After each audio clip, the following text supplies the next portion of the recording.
Welcome back, dude and dudettes, to another wild episode of Send It Mate. We're here to talk about all things hunting and outdoors. And today, we've got something that'll keep your gear running smoother than a dingo's getaway. That's right. Our show is brought to you by High Caliber, the gun and knife oil company that knows how to keep your firearms and blades in tip-top shape. High Caliber is like the secret sauce for hunters, anglers, and outdoorsy folk everywhere. It's like the magic potion that makes your gun and knives happier than a dog with two tails. You know, guys, I've been using high caliber oil for a while now, and let me tell you, it's the duck's nuts. My rifle practically sings a lullaby when I take it out hunting. And speaking of lullabies, ever tried sneaking up on a deer with a squeaky gun? It's a prime way to end up with no venison in the freezer. You'll be hungrier than a vegan at a bacon festival. Absolutely.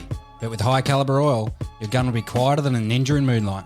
You'll be stalking your prey with the grace and stealth of a mountain lion. High caliber doesn't just keep things quiet, it also prevents rust and corrosion, so you won't find your gear looking like it spent a season at the bottom of a creek. That's right, and for you knife enthusiasts out there, High Caliber has got you covered too. Your trusty blade will slice through anything smoother than butter on a hot biscuit. So, folks, don't let your gear become a rusty, squeaky mess. Head on over to highcaliber.com.au and grab a bottle of their oil today. And if you use the code SENDITMATE at checkout, you'll get a special discount. I say again, use the code SENDITMATE for all your oil slick, stealthy hunting needs. Thanks to High Caliber, you'll be sending it in style and silence. So, gear up, oil up, and send it, mate. High Caliber, the ultimate oil for the ultimate hunter.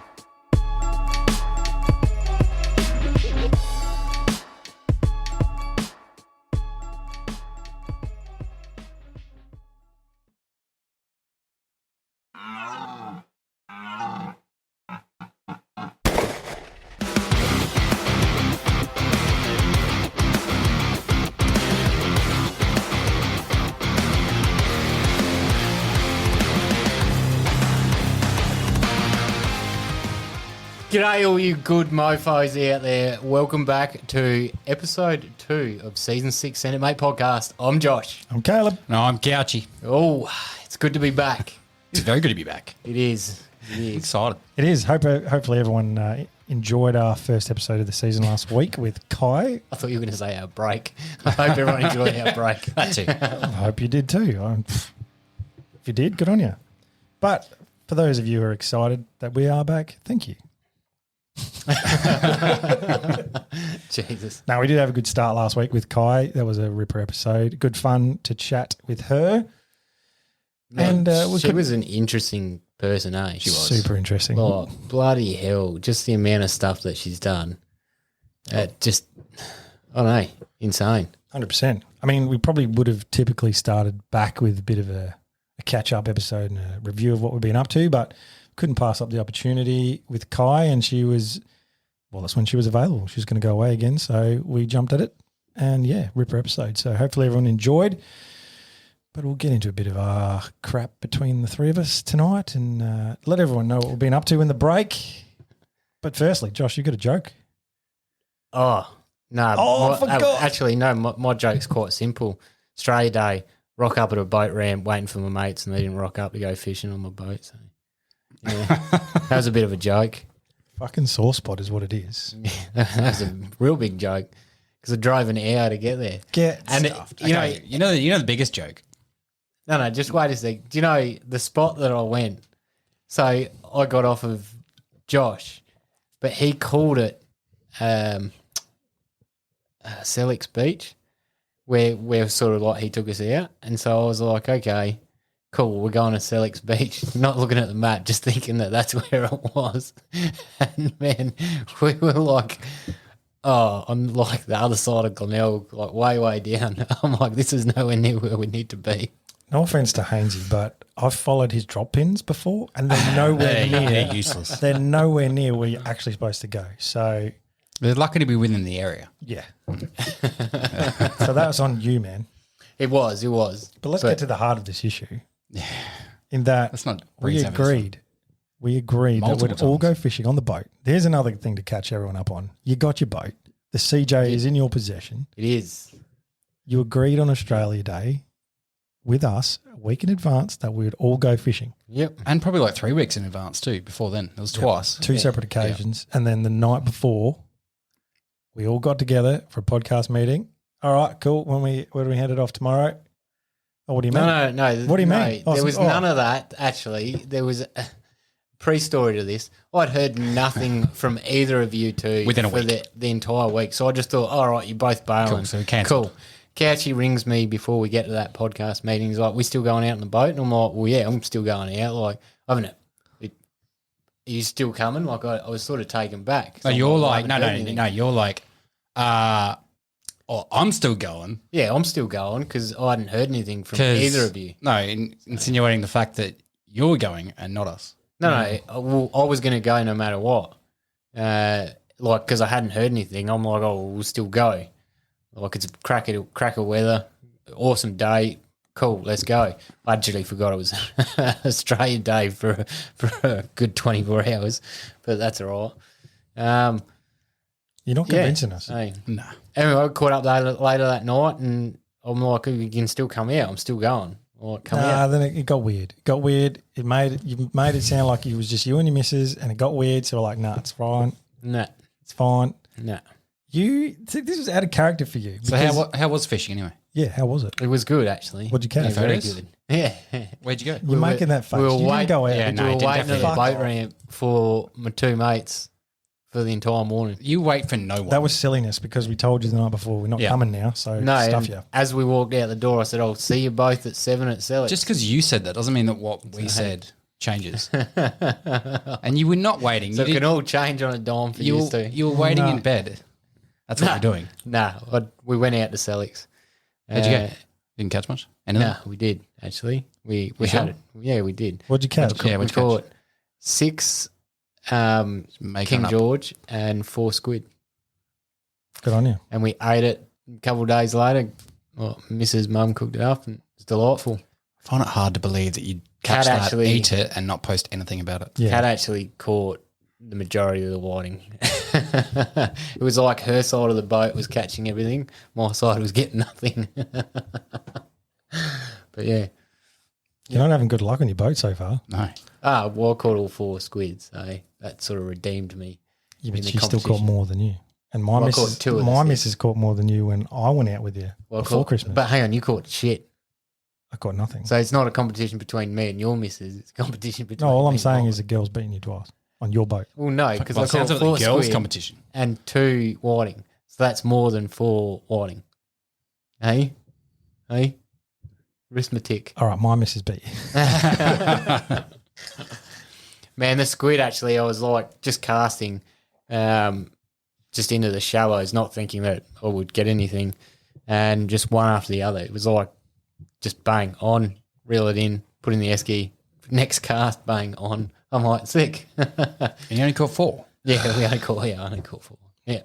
Regardless, I want to pose this to the listeners out there. If you lock something in a week in advance and even before that as well, so on 2 separate occasions, lock in something you're doing on Australia Day, and then the night before your mate goes, I didn't think you were interested because you hadn't said anything since last weekend. No. So I'm going to Does stop that- you right it there. doesn't- I'm gonna Last weekend is only 4 days. Yeah. I'm going to stop you right there because if I'm going out somewhere like 2 days prior, especially like hunting or fishing, 2 days prior, I'm on the dog and ball going, yeah, we're going to leave when, we're going to do this and that. Yeah, cool, no, I understand that. blah, Well, blah, there's blah. your first We're problem. always The dog and ball is always not a going to thing. catch up on the Wednesday night before that day. The day before, we're always going to have That's that all meeting. well and good. I'm talking about 2 days Yeah, you don't- before we don't because I need still to had to go chat pick about up the boat, still had to go get the boat ready and everything like that. So my mind's not on whether you two are keen or not. It's on getting the boat ready. And then I'm not hearing anything from either So of you. you're I'm not like, set up okay, for cool. spontaneous boat rides yet? No, I can get The it day done of pretty quick. saying, quick, grab it out the shed and we'll fucking go. Oh, We need 2 days notice. the boat's currently stored somewhere else. So, yeah, I've got to go pick up the boat, yeah. What I took away from our conversation before Australia Day was that somehow not communicating for 4 days just cancels the event for you. Well, it does, especially for something as good and big and as awesome as fishing or hunting. So I'm like, oh, well, neither of you are fucking excited because you haven't said anything about it. All right, cool. Just busy working. You're fucking doing your thing. You don't want to go, How'd you rock up here tonight? hey? How'd you rock up here tonight? I haven't mentioned the podcast to you since last Wednesday. I No, It's a miracle. it is. It is. I was going I to think put in the chat, hey, fuck, is everyone still on? But Couchy sent a message saying, you sent a message to Couchy saying you're right for 6. I think your goalposts are being shifted again. Nah, mate. No, Nah. this is the old Josh shifting the This goalposts. actually can be a learning curve for both of you. If you want to come out on the boat, well, get keen. Oh, sorry. So we have to maintain contact. Who said we weren't keen? How many times do we have to contact you before going out? So if we've arranged a week Actually, before, it'd be handy to know that quota, what we need to meet. I need to know this. Okay. So I don't One miss a an day, opportunity. 2 a day. I want to know 5 days out, 3 days out, and a day out. I feel like sick being those days might let you have enough time to cancel it. No, I want. That's what I want from you. What do you want? Like, what do you want? Are we still on? Are we I want still you, on? I want Are we you still to on? tickle the balls and be like, I'm so keen. The bullshit thing about this is he holds the power. It's his boat. Yeah, he does. But yeah, I don't feel you can't just shift the goalpost, man. We No. were going Australia That's the Day. We were all goalpost. going fishing. That's the goalpost. Then you mate. forgot it was Australia Day, and then you kind of organised it with your missus along. That week that just completely escaped me, man. I was like, man, there's something happening this week. What is it? Something's happening. Yeah. I was like, So one what thing you happened. need is us to remind you. oh no, fishing was priority, definitely. It's just I forgot about Australia. I forgot Australia Day was Thursday. Yeah. Why didn't you ask us? Why didn't you say, hey, lads, you still keen for Australia Day? Because, mate, as I said, wanted to go incognito. As I said, I'm organising the boat. Nah. Yeah. You were incognito mode. You were like, fuck, I hope they've forgotten. And I've just agreed to take the missus out. Nah. Dead set was more worried about the boat. And look, I'm not like a fucking captain or anything like that, so I don't know what to do on the water. So I'm more worried about weather, checking the weather every few hours. I was the few days before, and then we Why need don't to you go just check here. it the night before and then the morning of? Nah, so I've noticed that SA's wind Changes what a it lot. what it forecast for is definitely not what it is. So Yeah, I know. So just I'm don't trying check to- it so early. so Check it I'm late. No, because I want to make sure the day's good and then lead up into the day. But I've also been checking the surf cams to see what it's like. Surf cam? The swell. Surf cams? Yeah, there's surf cams. Did you put Where? game cameras out on the everywhere. surf? Yeah, that's pretty much what they are, yeah. Hainesy's got cams out there you connect to. Yeah, Yeah. that's a nice buck. Where are the surf cams? On jetties? They're Surfboards, everywhere. mate. mate. Buoys? Surfboards. They're everywhere. Just go online and Google them. Some fucking Surf surfer's cams. out there with his body cam on and we just connect into it. It's Go- like it's a government funded that all fins on surfboards have to have cameras now. Linked to the website and you can God. stream it. I just think this was Australia Day was a fail. It was. well, that's your own faults for not getting keen. Yep, fair enough. I'm done. We'll agree to disagree over that one Yeah. because you were fucking being weird as shit. He's been out on the boat already. Someone's You been. haven't. No, I haven't. Thanks for that. You had your opportunity. Will Well, it come up again? The maiden voyage was just before Christmas. We'd gone away for a few days, which is all right. It's nice to get away. We took both our misses with us. And I was in Vic at the time. You were, so you missed out. It was a good little Not trip. keen enough. Yeah, obviously. Clearly not. Clearly I not. didn't count on my family and fucking come fishing. No, it's a good little boat, man. It's a good little boat. I did enjoy being it. Apart from the fact I get seasick when it's rough, but You know, have you tried the ginger tablets? I haven't tried ginger tablets. Man, yeah, There's also, have you tried them wristbands that supposedly push on your fucking... pressure point. Pressure point. I haven't tried that either. There's a lot I haven't tried. And eat before you go out. It's like, Well- seems counterproductive. No, it's just because when you do get seasick, The second you day I can- felt got something better. to throw up. because of what? You got something to throw up. You know, it's nothing worse than trying to throw up and you're just getting like stomach fucking fluids. I think it's more to the fact that it's like filling your belly so your stomach acid isn't slushing. I don't know. That was my theory. Well, I can tell you it was better day two when I'd had bacon and eggs for breakfast before I went out. Maybe there's truth behind it. But for me, in that swell that we were in, if I focused on the horizon, I was fine. Yeah. Or focused on land, I was fine. Because when I was concentrating on like tying a knot or something in the boat is when I started feeling it. Yeah. And we know you're not good at tying knots, even on the bank. It took way too long. But yeah. The rigging up your line on the boat can be difficult. Yeah. We got through relatively unscathed, apart from your anchor. Yeah. Fill us in on this anchor thing. Oh, God. So I just bought one of these anchors that has like a collar on it, and then the four legs sort of fold up and the collar slips down, so it then just becomes a weight and not something that's got claws to grab on. And we were drifting with the weight, so Caleb was like, "Oh, would it be better if we put deploy the fins?" I don't know how I was just to say that. But. So we've deployed the fins and thrown it out, and then it's got stuck on the reef. And So doing what anchors are supposed to do. yeah. But this isn't. I got a new one, and it's a like reef anchor, so it's got like the fins are more of like a wire, so you can bend it.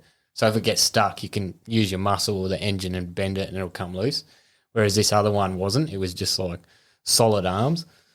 Anyway, we tried to get it out, tried to use the engine, and I don't know what was happening with you, whether you could keep the rope in the center or not for a leverage point when we were using the engine. Oh, it was hard to. And then the ropes like slim through your hands as well. So that was the other thing. There was nothing to tie off onto because it's a rooftop tinny. There's no... Oh, you got no tie points? Yeah, there's no tie points. So you're just trying to hold a rope. Like there's tie points at the front. It was tied. Yeah, Okay, yeah. That it was the whole thing was tied to, but that was no good for using the engine to pull us out basically. Yeah, it worked this weekend or last Australia Day when I went out. But Last Australia Day. yeah, Fuck, you had it for that long, maybe? yeah. But it just for some reason it didn't work, so we had to cut the anchor off actually. Well, again, In hindsight, Not no, in- down the a first- chest. Jesus. But in hindsight, it was that shallow. I probably should have just jumped in and swam down. yeah, we're in like land. a metre and a half of water. Oh, No, it was 2 meters because the chain was just coming out of the water. I suppose that's 2 of your body lengths. 2 meters, Yeah, pretty much. yeah, pretty much. Yeah. Yeah. You got 2 meters. I'm Just a dive meter down, tall. I man. need a scuba tank for him for that. Deep sea. It's like in free diving. Fucking hell. Run out of oxygen. No, it was good actually. Was that the first time your missus caught a squid or caught anything? No, she's caught a couple of fish in the Oh, past. she has. Yeah, she's caught fish before. That's her first squid. Ah, So yes, in Squids. short. yeah, multiple. Multiple squids. Squids. It was pretty funny seeing her like light up when she was like when she got one on the hook. She was like, "Hey, what do I do?" I keep reeling. Fucking hell. Just don't pull it straight out of the water. Anyone get inked? No, I don't reckon. They either did it while they were reeling it in. One did it on the bank, I think, on the shore. Inked. Oh, really? Took I that have long? No idea. I can't remember. This is weeks ago now. Yeah, We're reminiscing, yeah. Yeah. I can't remember the life of me. just filling people in on what we did in a break. It's a good trip, but any more swell, and I think it'd probably be too rough to take the tinny out. No, if you think that, then I reckon you got plenty left. It's pretty manageable because you got the deep sides version, so you don't feel like you're going to fall out. But I've got the short shaft, so the transom's cut in. So if you swing around on a wave on your anchor and the wave's coming in from the back, it'll come over the transom. Naturally. Yeah. Well, no, it's cut down lower for the short shaft prop, so it's not a high side at the back. Yeah. It's lower, so you can't. Obviously, your sweat. If your swell's larger than that, you're going to cop water. Depending on the direction, yeah. Yeah, so if you swung around on your anchor for some reason, yeah, definitely. But I don't know. It was, yeah, you're right. We probably got a little bit more, but I think my skills of trying to drive in the ocean, it's certainly not much more than that swell. No, well, fair enough. Well, it's At least you're honest. so Oh, you've had it out twice now. What modifications are you making? I've had three times out. 3? When was was the the other third? one? We went out for a quick fish the other week off of West Beach. Where was that fucking invite? Oh, it was a spur of the moment. We didn't say anything. Yeah, Yeah. You We didn't. just weren't You weren't keen. hyped up, mate. So There was no message. didn't even know. But we just sort of like took it out, and it was choppy as hell, so we didn't stay out long. Sounds like you should be going the Coorong. Be a bit more shielded. Well, yeah, that'd be a good thing to go down. I don't know Let's do what it. the Mullies are like down there. Yeah, in no, I the think it's mouth probably a at the moment. bad time right now. Yeah, and I'm pretty because Murray's closed, so I'm pretty sure that I don't think Alexander's closed though. Or Alexandrina or whatever it is. And the Coorong. Well, the Coorong might be different. yeah. But do you get anything up that far? Where? Which far? And how far up you're going? Like Alexandrina, where's that? It's the The lake. start of the Coorong. Yeah. The Murray comes down into the lake and the lake feeds the Coorong. There's a lock, so I don't know how to even get in there. There's locks all through the river.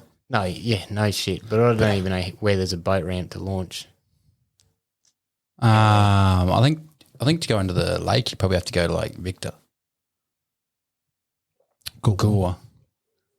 Yeah, Gore. Gore is your entry Yeah, not point. Victor. Yeah, fucking hell. Trying to think. What's that island there? Island. I need a map. Crikey. Yeah, there's a fucking island. Oh, there. Hindmarsh Island. Yeah, Yeah, that's one. Hindmarsh. Jesus. That's where I'd launch off before Hindmarsh Island with Steve, and that's where you did. Yeah, as well. that's where we went as well. Yeah, Oh, yeah. Was that Hindmarsh Island?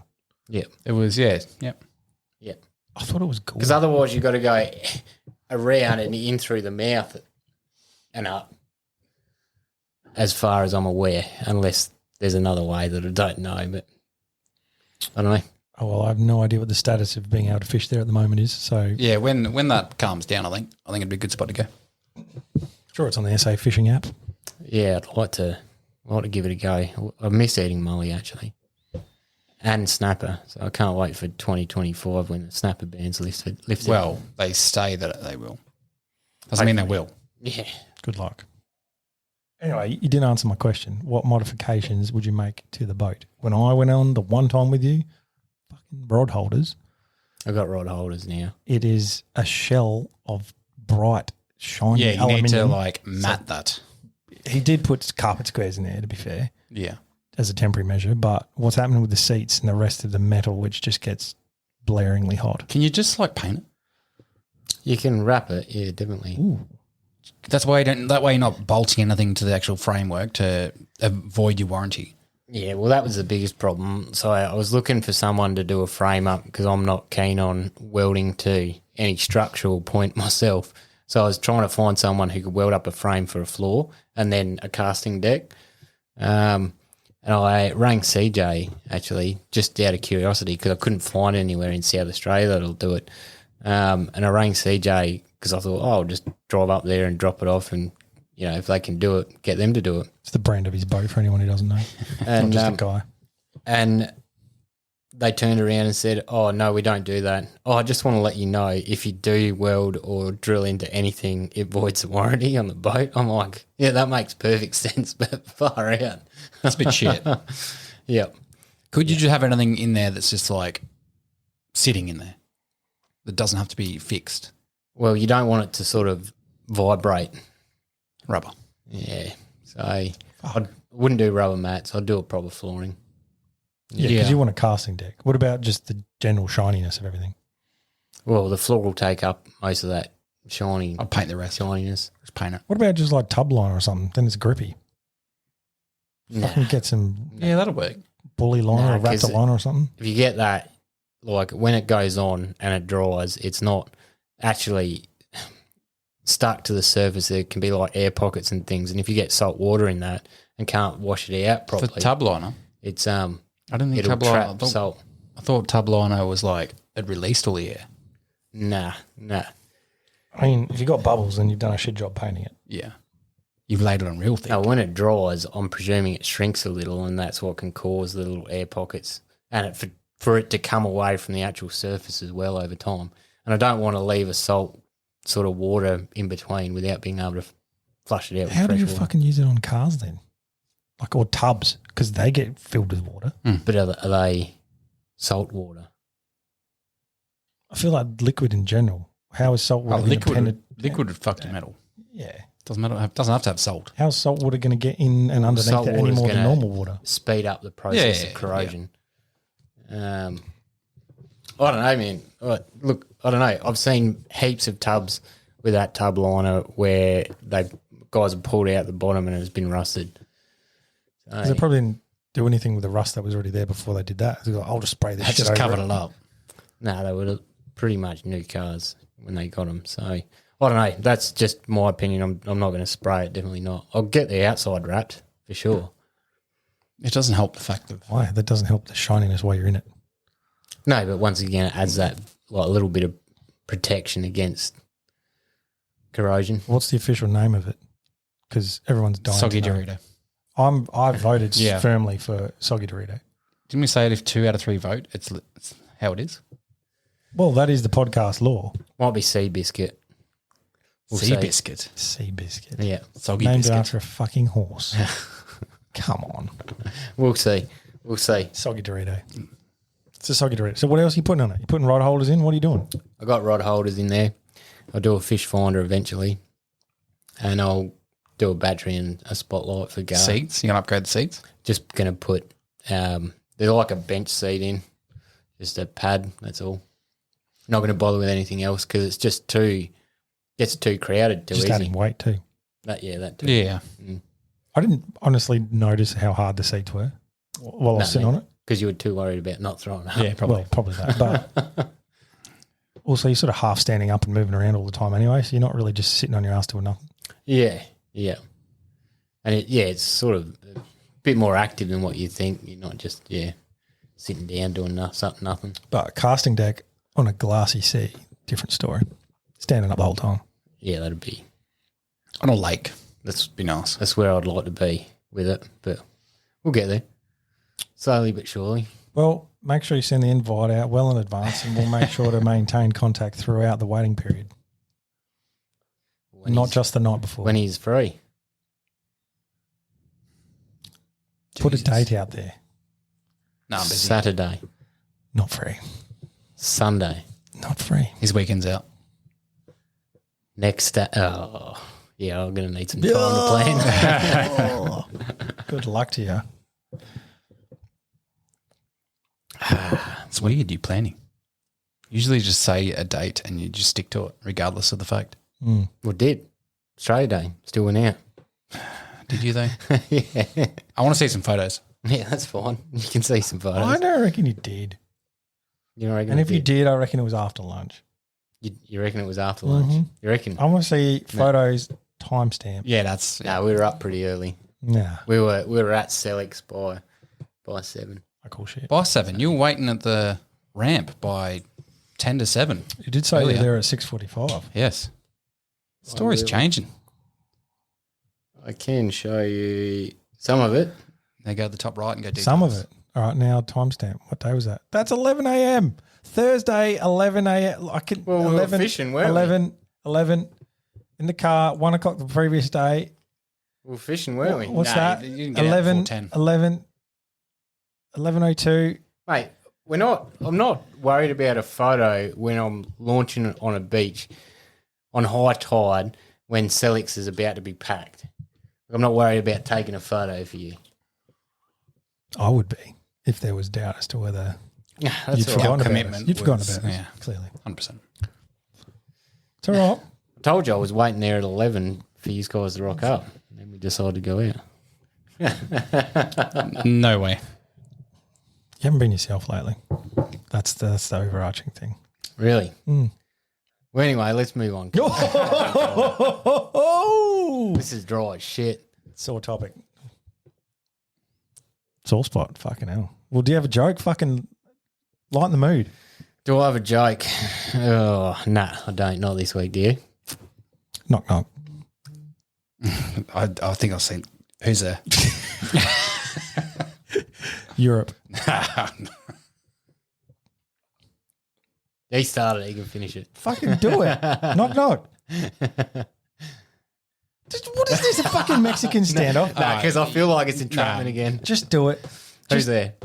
Europe. Europe. That's not very nice, Josh. Oh, that's terrible. I've got to follow Knock, up. knock.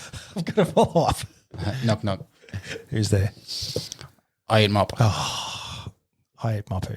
We saw the same video, Caleb. With that fucking fat TikTok bitch. Oh dear. Oh, hello. My bad. Didn't turn their phone off. No. Bloody hell, you can tell we're only 2 into a new season after a break. But let's fill everyone else fuck me, start that again. Well, let's fill everyone else in with what else we've been up to, which was following our little getaway, Josh. The three of us went away to the Vic High Country for the first time in a while. We did that just after New Year's. The second. The 2nd of January. Drove over. What time did we leave? Fucking 4 in the morning? 3, 4, yeah, something like Something like that. 3 in the morning. 3 in the yours morning, at 3. Figuring that we would stop in at a pub on the way and try and rock up before it got dark with a couple of hours to spare just to set up and get into where we needed to be. Yeah. So, I mean, the ride over was pretty uneventful apart from the state of fucking Victorian roads in southwest Victoria. The country roads in Victoria have always been bad. They've been renowned for being potholy. Our roads in the city are worse than country Vic roads. Man, that had like craters across this road. That stretch of road. Same in the city. I can't Nah, remember. he was emoji at the time. We were northwest of Horsham, were we? Yeah. Because we didn't go through I want to say Horsham. around the Coal Lake, but it's probably not. No. We were northwest of Horsham, and then we went through there. Oh, to fucking, I've forgotten now. Give me 2 seconds. Oh, I'll give you 2 seconds. we stopped off and got some beers. We did, but before that, the stretch of road was fucking diabolical. It was the worst piece of road I've ever driven on. Give me the name of the town. People will know it. Working it out. Start with a D. I feel like it started with an M. Either way, it was just pothole after pothole and like single lane, but with wide dirt shoulders. So you get to a fucking blind turn and you pretty much got to like half straddle the gravel just in case someone came around the corner. It was just ridiculous. Like, I know it's money saving by just doing 1 lane of asphalt, but fucking hell. Oh, no, those roads weren't even bad. I kind of like them. Like, it keeps you on your toes a little bit, those sort of almost single lane roads where at least I had a shoulder to go to. Yeah, but when the quality of the road, when the quality Previously, of the bitumen yeah, part's that was fine, fucked. but before that, it was ridiculous. But the 2-laner, that was what was fucked. And the single laner was spot on. It's all blurring into one. It's Victorian roads. Fucking lift your game. And I can't find the towns. Fucking shit. We did stop off at Hoth. Mount Hothman? No. The snow town. Ski resort. Mount Hoff, isn't it? Mount Hotham. Yeah, Mount Hotham. That's it. Hotham. That was nice. That's the That first time was being pretty there. I'd never been there, so yeah, we went that way to get to High Country, whereas previously the other times we've gone to Bairnsdale and up. Yeah. Yeah, south and then gone up. It was nicer. I think it was nicer going like over the top. Yeah, it was nicer, but like if you just wanted to get there, Yeah, then fuck that. it's probably better to go under and up.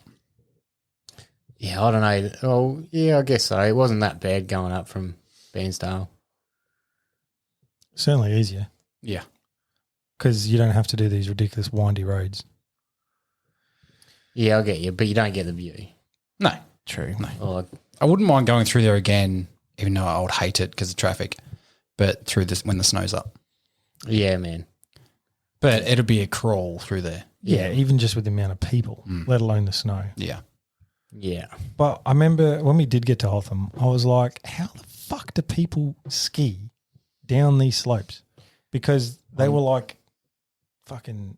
On skis and snow. No. But I'm talking about just the like degree of slope, how steep they were, and then you're just skiing at trees. Like... Yeah, there didn't seem to be many clearings. like it just didn't look like there was anywhere to ski. And like, well, that must be where people do it because there's ski lifts there. But to look at it with no snow, you're like, I can't imagine skiing down that and not dying. Yeah, how much snow do they get? Do they bury some of those trees? Because some of them weren't overly tall. No, they wouldn't get that much snow to bury it. I mean, my reference point is like watching shows like Getaway and seeing them go to those places. Getaway. And I feel like you see. How fucking old are you? You see the trees, the same age as you, actually. Don't pretend like it wasn't a thing for you as well. No, I've never watched Getaway. Anyway, But it'd be good to go there when the snow's down. Yeah. So you get would you go like snowboarding? I would like to. Yeah. Yeah, fuck yeah. I'd love to see you snowboard actually, Caleb. fuck that, I'll break something. What do you on definitely your fucking body? legs. Yeah. Probably legs. You ain't No breaking doubt. any of your legs, You mate. got lifts, man. You don't have to climb. you They don't have take to you walk. up the hill, and then you just go downhill. All you've got to do is just let gravity take you.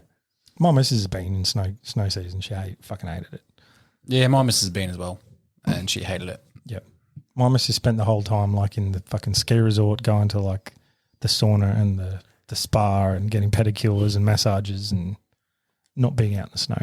Well, let's go, and you can be the one that stays at the lodge getting petties and mannies, and you and I will go snowboard. Don't break shit. Yeah. I'll give it a crack. Then you got to buy snow gear too. You can hire. Yeah, that's what. The clothes. You're pretty much there with your hunt gear. Good luck, sir. With? Not mine. Not being cold for you for a start, because you're going to be cold in your hunting gear. Plenty of hunt gear. I want to see you in the snow. I think your arthritis would just cramp up. Fucking hell, man. The Kuyu isn't that good. Oh, it is that good. No, it isn't. It It's is that not good. for the snow. I don't think it'll It work. is that good. You're going to do -4 degrees in that tiny little puffer jacket. We've done snow before, man. It's not that bad. Yeah, but we weren't snowing. We weren't fucking skiing. That was -4 at night.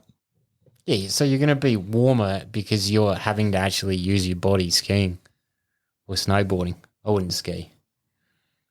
Yeah, I feel like if I was going to choose, I'd go for snowboard over ski just because there's less moving parts. I feel like the skiing. Your legs aren't splitting Yeah. apart. Pretty much. But I feel like the skiing would be that little bit easier in certain ways anyway. I think it's not the a skateboarder, so- same principle as like water sports. I think skis are easier than a wakeboard. I could be wrong, If snowboarding is like wakeboarding, then I'm going to go skiing. but yeah, I can't wakeboard either, man. I can't fucking skateboard, let alone do anything on a board. You can't even walk. Can up you hills. rollerblade? Oh, that's something that we should do. Go to Mount Theberton and go for a skate. Oh, ice. Yeah. I'm no good at ice skating either, bro. Oh, not with that attitude. What can you do? You spent your childhood rollerblading, so I feel Yeah, like mate. you have some skill in that. I do ice skating. Yeah, shit, yeah. Toboggan, no worries. It's the same as just go skiing and snowboarding. All right, sippy cup. Put your training wheels back on. Tobogganing. Mate, I know where my lane is and I'll stay in it, all right? Fucking, why do I want to break my Sippy neck? Cup. Sippy cup. Actually, fucking the tube would be good fun. Tubing down a hill. Down the snow. Yeah. Yeah, shit, yeah. Yeah, let's do it. And then we'll stop off there, go to like do some snow sports, and then we'll go for a hunt. Some snow sports. Well, what do you call it? I don't know. Winter sport. Just Between the three of us, it's going to be tobogganing, skating, and snow skiing. Let's do it. I'm up for a snowball fight, and that's about it, bro. Oh, you'd be up for a hot chockey, I reckon. Nah, just a coffee's good. Just a coffee. You can have hot chocolate if you want. I reckon you could fit about 4 hot chocolates in there. All right, there we go. 2 episodes in, fat shaming. I didn't say anything about fat, mate. I just You said I could fit. your legs are that big, you can fit 2 hot chocolates in each. Because my legs are where food's getting stored. Just calm the fuck down. Anyway, back to the trip. Anyway, So we went through Mount Hotham. That was all right. are we saying where we went? Are we going to go like a vicinity, like a close-ish town? I feel like that's reasonable. Like we were in the vicinity of Mount Bindai. Yeah. That's not really narrowing it down for people. No, not really. Anyway, we're in the vicinity of Mount Bindai. That was our first destination. Found a nice spot. Got there eventually after being told by a farmer that the road we were on was not actually a road and there was no track. Supposedly there was. On the map it was. There's a lot of spots in Victoria where public roads are actually on farms. Yeah. It's weird. And I reckon he was just bluffing to try and stop us from going up the track because he's probably gated it off. Well, and he sends it up his neighbour's track. Came to a gate, so it was closed. The gate was closed, but yeah, it was a public. So was the other thoroughfare, one, according to the maps. It was a public track, and there was everything on the sign except for keep out. Yeah. Yeah. So it was like every single warning without actually telling you to not enter, which is what dissuaded us from fucking going through that gate. Yeah, if you come up to a gate and it says private property on the gate, what would you do? You would probably turn around. Mind you, this gate looks like something out of Alcatraz. Oh, fucking Yeah, it oath. was like Fucking hell, man. Well, it was probably a 7-foot gate, meshed, steel Electrified. framed. Yeah. Yeah. Bloody. the works. Yeah. And the other gate was just a farm gate. Yeah. But, when he told us, this farmer further down, that there was no track there, and we were like, oh, well, how do you get over to where we're trying to go? There was another gate back there, but it had all these signs on it. He's like, well, it didn't actually say keep out, did it? Yeah. I was like, fuck, I know what they're up to. I mean, like, fair enough. If there's public land running through your farm, you try and keep as many people out as you can, but technically you have to let them through because it's a public track. It's a thoroughfare. Yeah, and it'd be annoying that someone or the public is driving so close to your house, sheds. Yeah. And to me, if I lived there, it'd be like, these cunts are scouting me out. But imagine how many guys do the wrong thing through there and sure. steal shit. So, or trash stuff or take a shit on their front lawn or drive on their front lawn. Yeah. Um, Well, when we went through the original gate with all the signage on it and then started going up the track, all these sheds were gated off, padlocks, like private shed, do not enter, all that sort of stuff, because it was actually his shit. And I can see why. Like, it's a public road through a basically private bit of land. Yeah, but went in between his house and the shed. Yeah, true. It was weird. It was like driving on someone's farm. Yeah, he literally drove past his parked car at the house. Correct. Yeah, it was weird. It was interesting.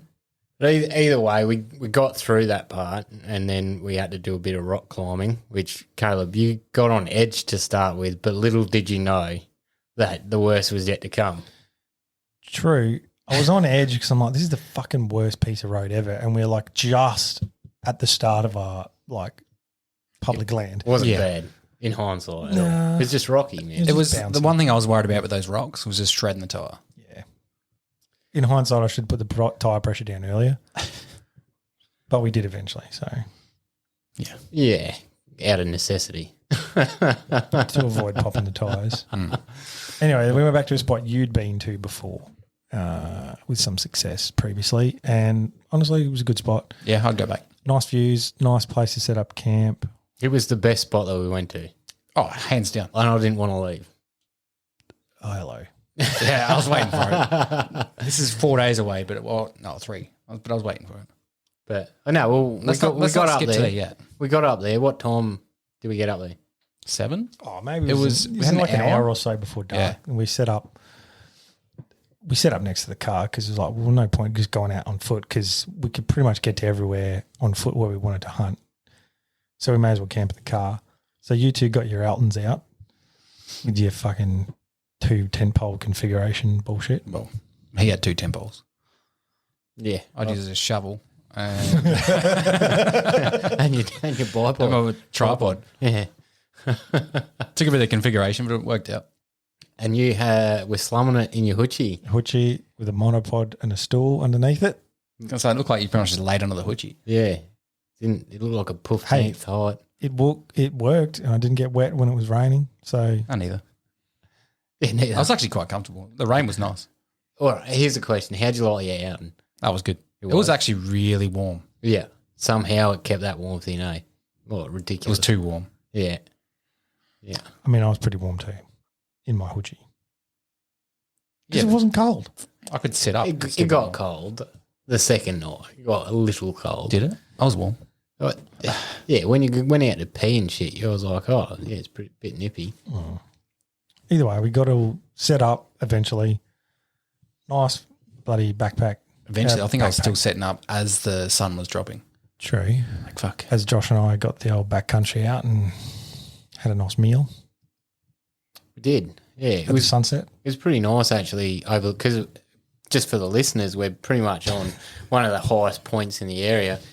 So you've got a beautiful view of this huge bowl of the farming land on one side, and then the other side you've got your hunting grounds. And we just sat up the top there. We all brought stools to sit on, which was nice. Stools to sit on. Yeah, You're not from Queensland. yeah. It was nice. Stool. Yeah, that's what I said. Stool. Stool. No, it's a stool. Stew. Keep going. Sorry. We sat on our stools. And then had dinner. We are at a stool. Bloody hell. I'm getting some more piss. What? How about we get some horse soldier happening? You want some more soldier? I've got no room in there for horse soldier. Nah. Go me a beer. Or two, please. Fucking hell.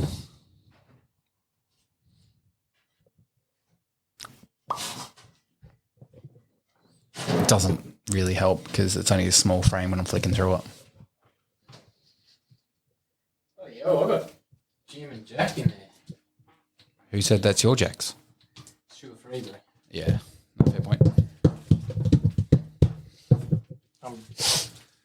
Fuck, this is a great little intermission for me to fucking edit out. What were we talking about? I was just thinking that. Stools. Just sat down with a Eating stool. on the mountain. One thing we all, eating the mountain out. Heating the mountain out. Growling out the mountain.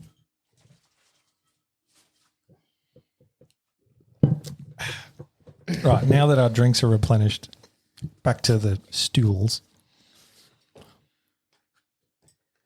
I fucking lift, cunt. Fuck. Hey? Jesus. Did you say lift? I said lift. Yeah. Lift. Yeah, lift. Lift. Lift. And then lift your game. Lift. You're the one talking. Now I've got to wait for you. What flavour is this? Fucking sphincter? Fucking that one you had, the green. Was it the green one? Yeah. It was fucking good. Try this one. What's this one? It's better.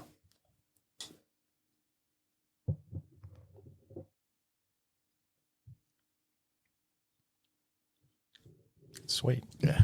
Would you have one of those around a campfire? Around a campfire, yes. Not in general, because I don't want to be addicted to nicotine. Oh. Just for you, just to sharpen my senses, because apparently nicotine is actually good for you in some aspects.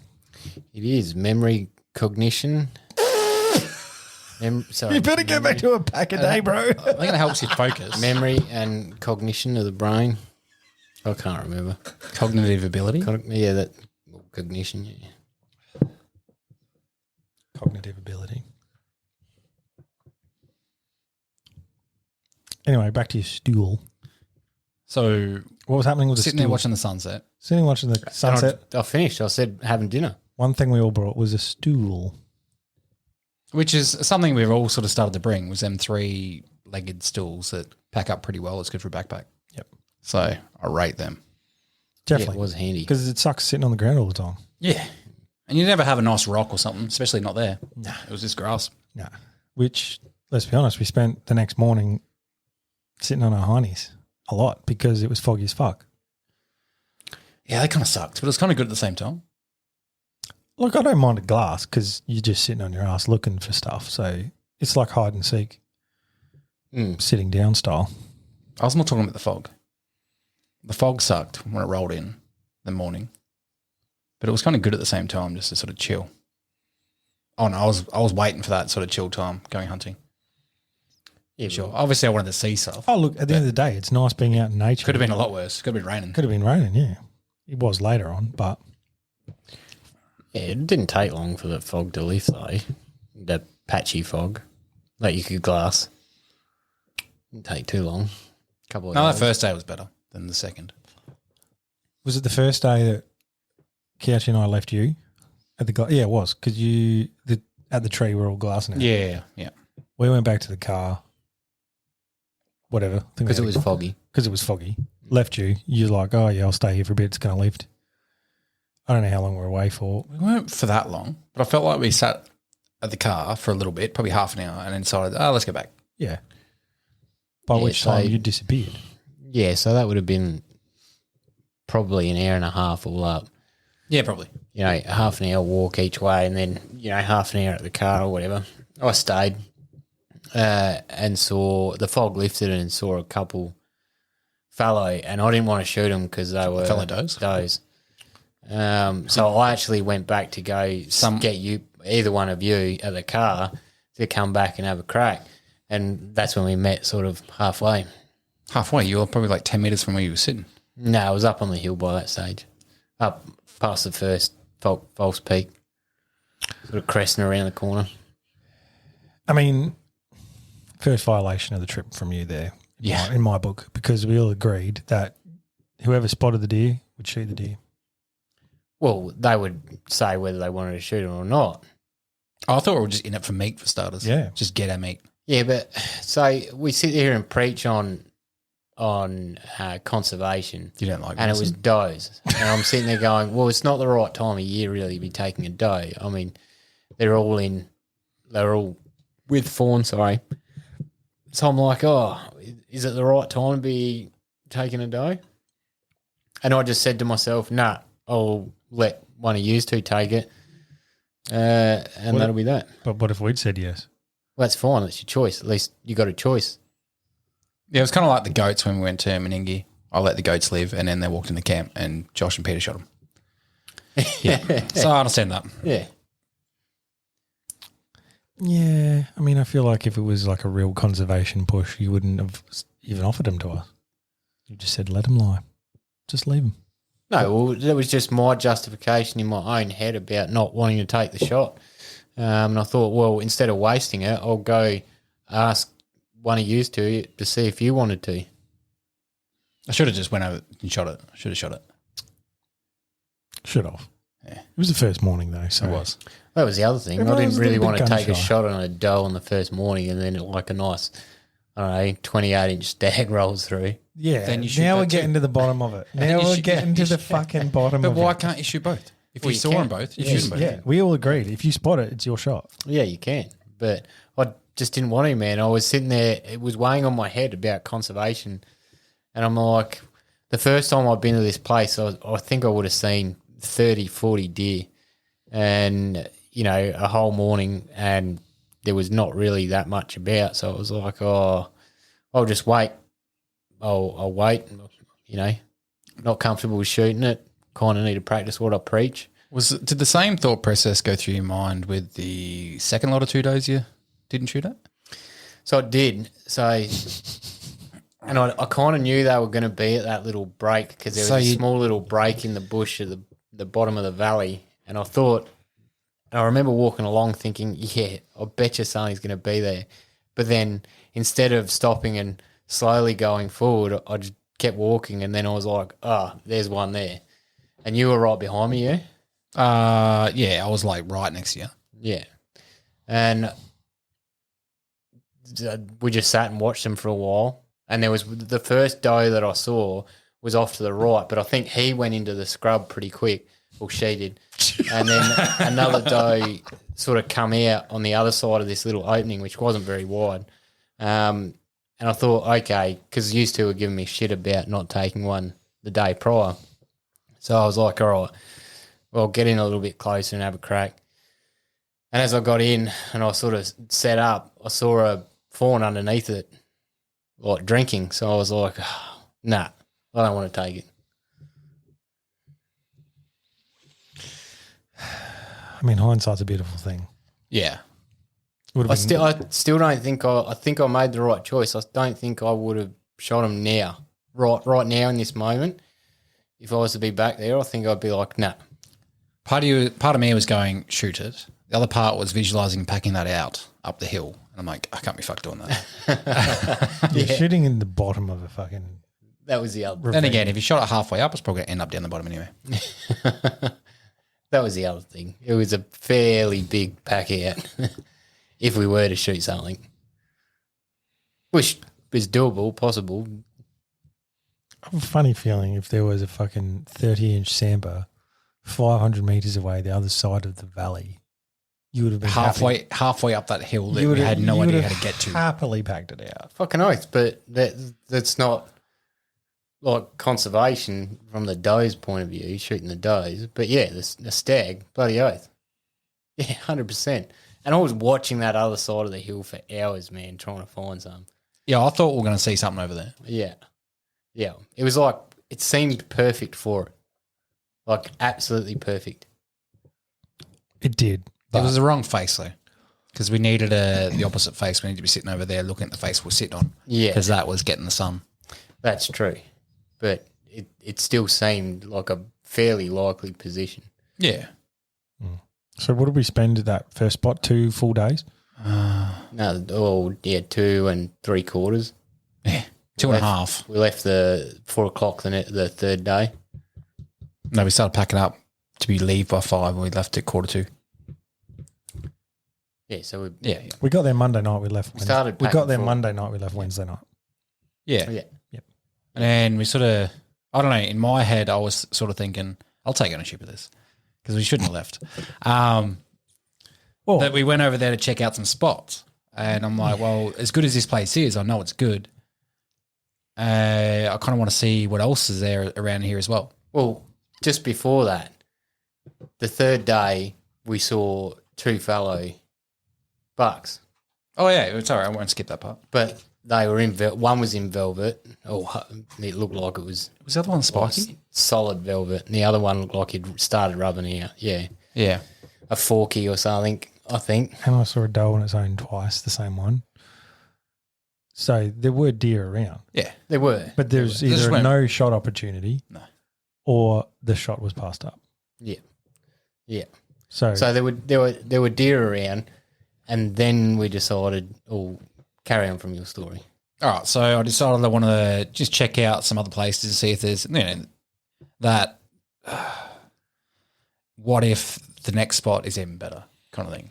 yeah, we were never going to stay in this same spot forever. So we wanted to go and check out some other areas outside of it being snow season. Yeah. And I think this was about lunchtime when we sort of had this conversation. Oh, no, it was a bit earlier. This is before we even saw those bucks. We sort of had the conversation a bit and we're like, well, let's go for a bit of a walk, short walk, and we'll come back and work it out. Ended up being a long walk. Yeah. Yeah. And we sort of made the decision at about, I'm going to say 2 or 3 o'clock on the way back. I think we started packing up at 4. We left at 5. Yeah, Oh, I'm pretty sure it was on the way back to the car. Yeah. But Josh's catch cry the whole time was, do we leave deer to go find deer? Yeah. So there was there's a lot of stalling on that behalf. And we ended up eventually, started packing up at 4. My thoughts on that were, we've got deer here. We know there's deer in the area. Hey. Let's see what comes around. 100%. Like I probably should have listened more about that. But no, you were right though. We were there to go scout out some other areas. It wasn't the best time of year to be out hunting for deer. So we were there to go see other areas as well. Yeah. Which pushed my thoughts when we were just before we were packing up, having the conversation. I was like, yeah, okay, your couch is right. Let's go find another spot. It could be better. Well, during one of my little hikes by myself, I found a rub tree with some fucking scrapings on it that were taller than me. So whatever is in the area, and they were fresh. So there is a fucking stomper there somewhere, male. I don't know what species necessarily. I'd say it was either a red or a sambar. It definitely wasn't a fallow.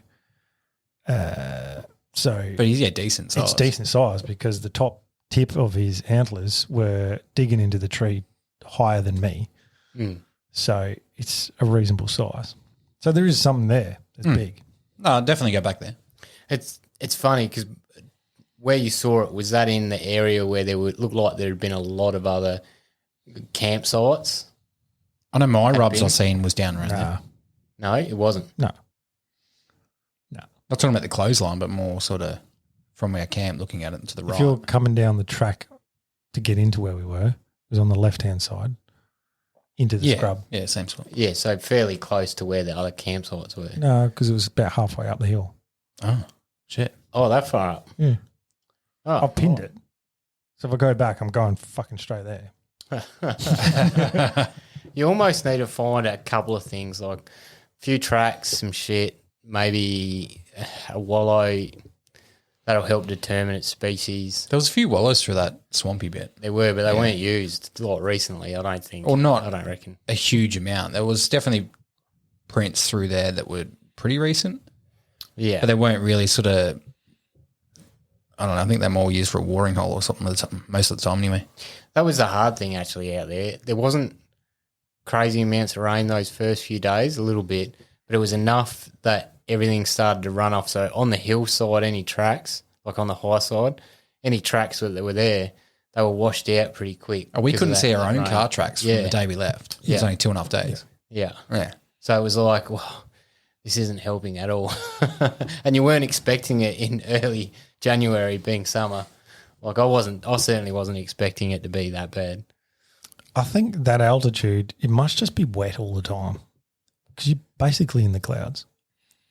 Yeah, it did look like that. It was just clouds.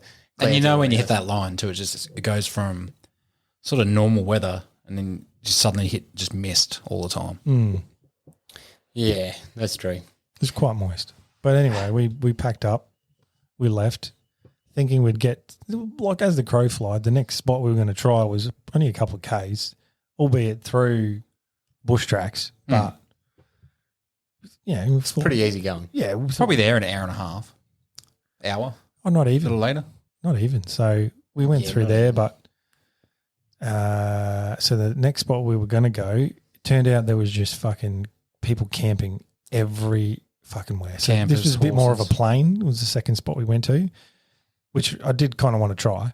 What would you say the first spot and then not mention this spot What? that's commonly known? I said we were near Mount Bindi to start with. I feel like people are fucking on the train here. Let's just leave a little bit to the imagination.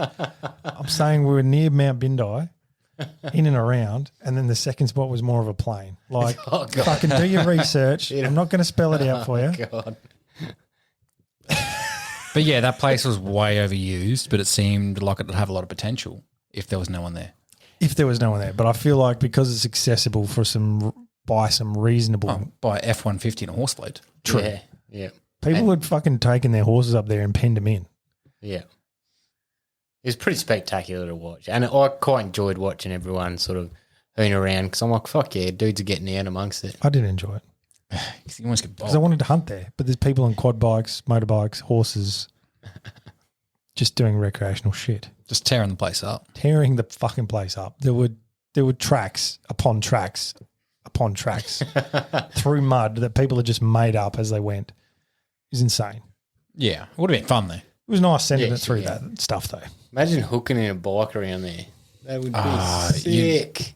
You'd exit pretty quick, I think, hitting a rut that you didn't see. But yeah, at the end of the day, that was a pretty easy decision. Well, we can't hunt here because there's fucking 1,000 people camping. Was to be expected because it was just after New Year's. People still on holidays, whatever. So we continued on, found a spot where there was a hut. Got You may as down. well mention the hut. I can't even remember which hut it was. Nah, I don't remember either. Nah, neither. I can't remember the name of it, bro. Just for sakes, I'm just going to take Jack's hut. And didn't you take a photo of it? We took video of it. Was there a plaque or anything? No, I don't think I saw it when we... It's on the map. I just can't remember off the top of my head now which hut it was. But it wasn't far from the plane. Should have been called... should have been called the Mouldy Hut. It That's what it should should be have the been called. fucking swamp hut because we got down that track and then the remainder of the track up to the hut was closed off because it was just rutted out and muddy as fuck. So we thought, it could be viable. We might be able to camp at the hut. It might be a good hunting area. So we decided not to take all the gear. We parked up the car, just grabbed the guns, bino harnesses, went for a walk, got muddy, got to this hut, and it was just basically sitting in a pool of water. Yeah, it was pretty. Yeah, it would have been Mozzie rank. Pit. It was pretty rank. I'm glad we didn't stay there because that would have sent me mad. Because it would have been mozzies galore on Yeah. sundown. Yeah. Well, the weird thing was the fucking herd of cattle that were on, like, just next door. In hunting land. Yeah. Mm. That's what I couldn't work out. It was like, this is not farmland. This is like public land and there's a fucking herd of cows.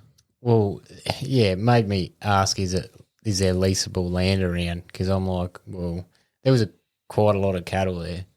Yeah, there was. There was a few. It wasn't just 5 or 6. Yeah. So I'm 30 odd. like, oh, surely someone's, 30 to 50. leasing it to graze on or something. I don't know. Was that why the track was closed? No, I'm pretty sure because that hut was pretty much derelict. Well, Mm, actually, it no, the would've- road was because of closed because the road was fucked. Yeah, you wouldn't have been able to drive through couldn't much have further than we driven through that. parked. I reckon some of I the nearly patrols could- kicking around could I have. nearly couldn't walk through it. It was terrible. So we made the decision after visiting that to bail out of there as well. And it was getting later at night at this stage. Would have Six. to have been like 6:37 by that stage. Yeah. Nightfall, 9 o'clock Victorian time. Yeah. So So, we got there was over a mad rush to try and either find camp or find the next We spot. had sort of the next spot sort of in mind, which you found. Yeah. And it looked like the next sort of plainsy sort of clearing thing. It's always hard to tell on Google Maps because it could be just grown over, but we're on our way to that, which it wasn't too bad actually. Like the tracks weren't too bad. It was sort of starting to rain as well, so it was just getting a bit slick. Started to rain. There was a few instances of tracks being closed and also tracks not very clearly signposted. There was one intersection we came at. It was the same fucking name, but one was a track, one was a road, one was a fucking something else, but they all had the same name. Yeah, and which one did I take? You said I was navigating. I chose the road. Yeah, and I said go That left turned down out to the be track. a dead end. Yep. You need to go left down a track, which looked less like a road. It did look shitter than the way you chose. It did. Anyway, That was good fun. yeah, I mean, it's all an adventure. There was a few hills getting out to the next spot or where the big incident happened. Fucking premature. We're not even there yet. Well, we're almost we're there. close enough. There was a few hills going down, and you were going sideways, sort of like at a 45-degree. And I'm like, well, if these tracks don't lead anywhere, we've got to get back up this hill. Yeah, because the tracks I'm like, itself ugh. weren't bad. It was the clay that made it. Because it's Sketchy. pissing with rain by this Yeah. stage. It's starting to get dark. And yeah, it didn't give me much confidence going down hills at 45-degree angles. Props to my driving. But we got, like, I did think getting back up would be a fucking nightmare. Yeah. So hopefully we don't have to backtrack because there was a few roads where we had to backtrack Yeah. up the same road. And I think we had a creek crossing. Yeah, we did. We did. We had a Yep. creek crossing, which by this stage it's dark. It's pissing with rain. We had 2 creek crossings. That creek No, the first one. The first one. The first one. the creek crossing wasn't bad at all. No, it man. wasn't, but it Like, looked sketchy from because you couldn't really tell how deep it was. So we thought, fuck, we've got to get out. Everything looks worse in the dark too. Being dark and kind of raining, and it's just like, I don't want to get out of the car. Yeah. But yeah, that only turned out to be a foot deep. Yeah. And it was pebble, like riverbed stone. So, It's all right. there was no sort of like mud or anything No, it was pretty in good. the center of it, Yep. which is pretty good, pretty helpful. Yeah. So, we continued on.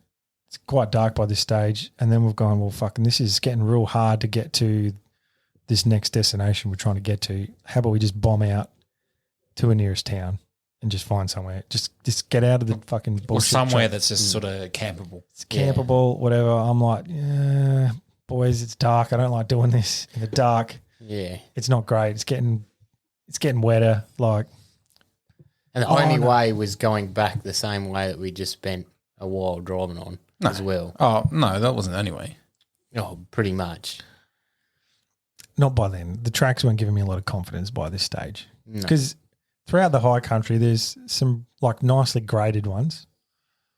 Then there's the fucking full drive only gnarly ones, which vary from quite pleasant to rutted out muddy pieces of shit, Yeah.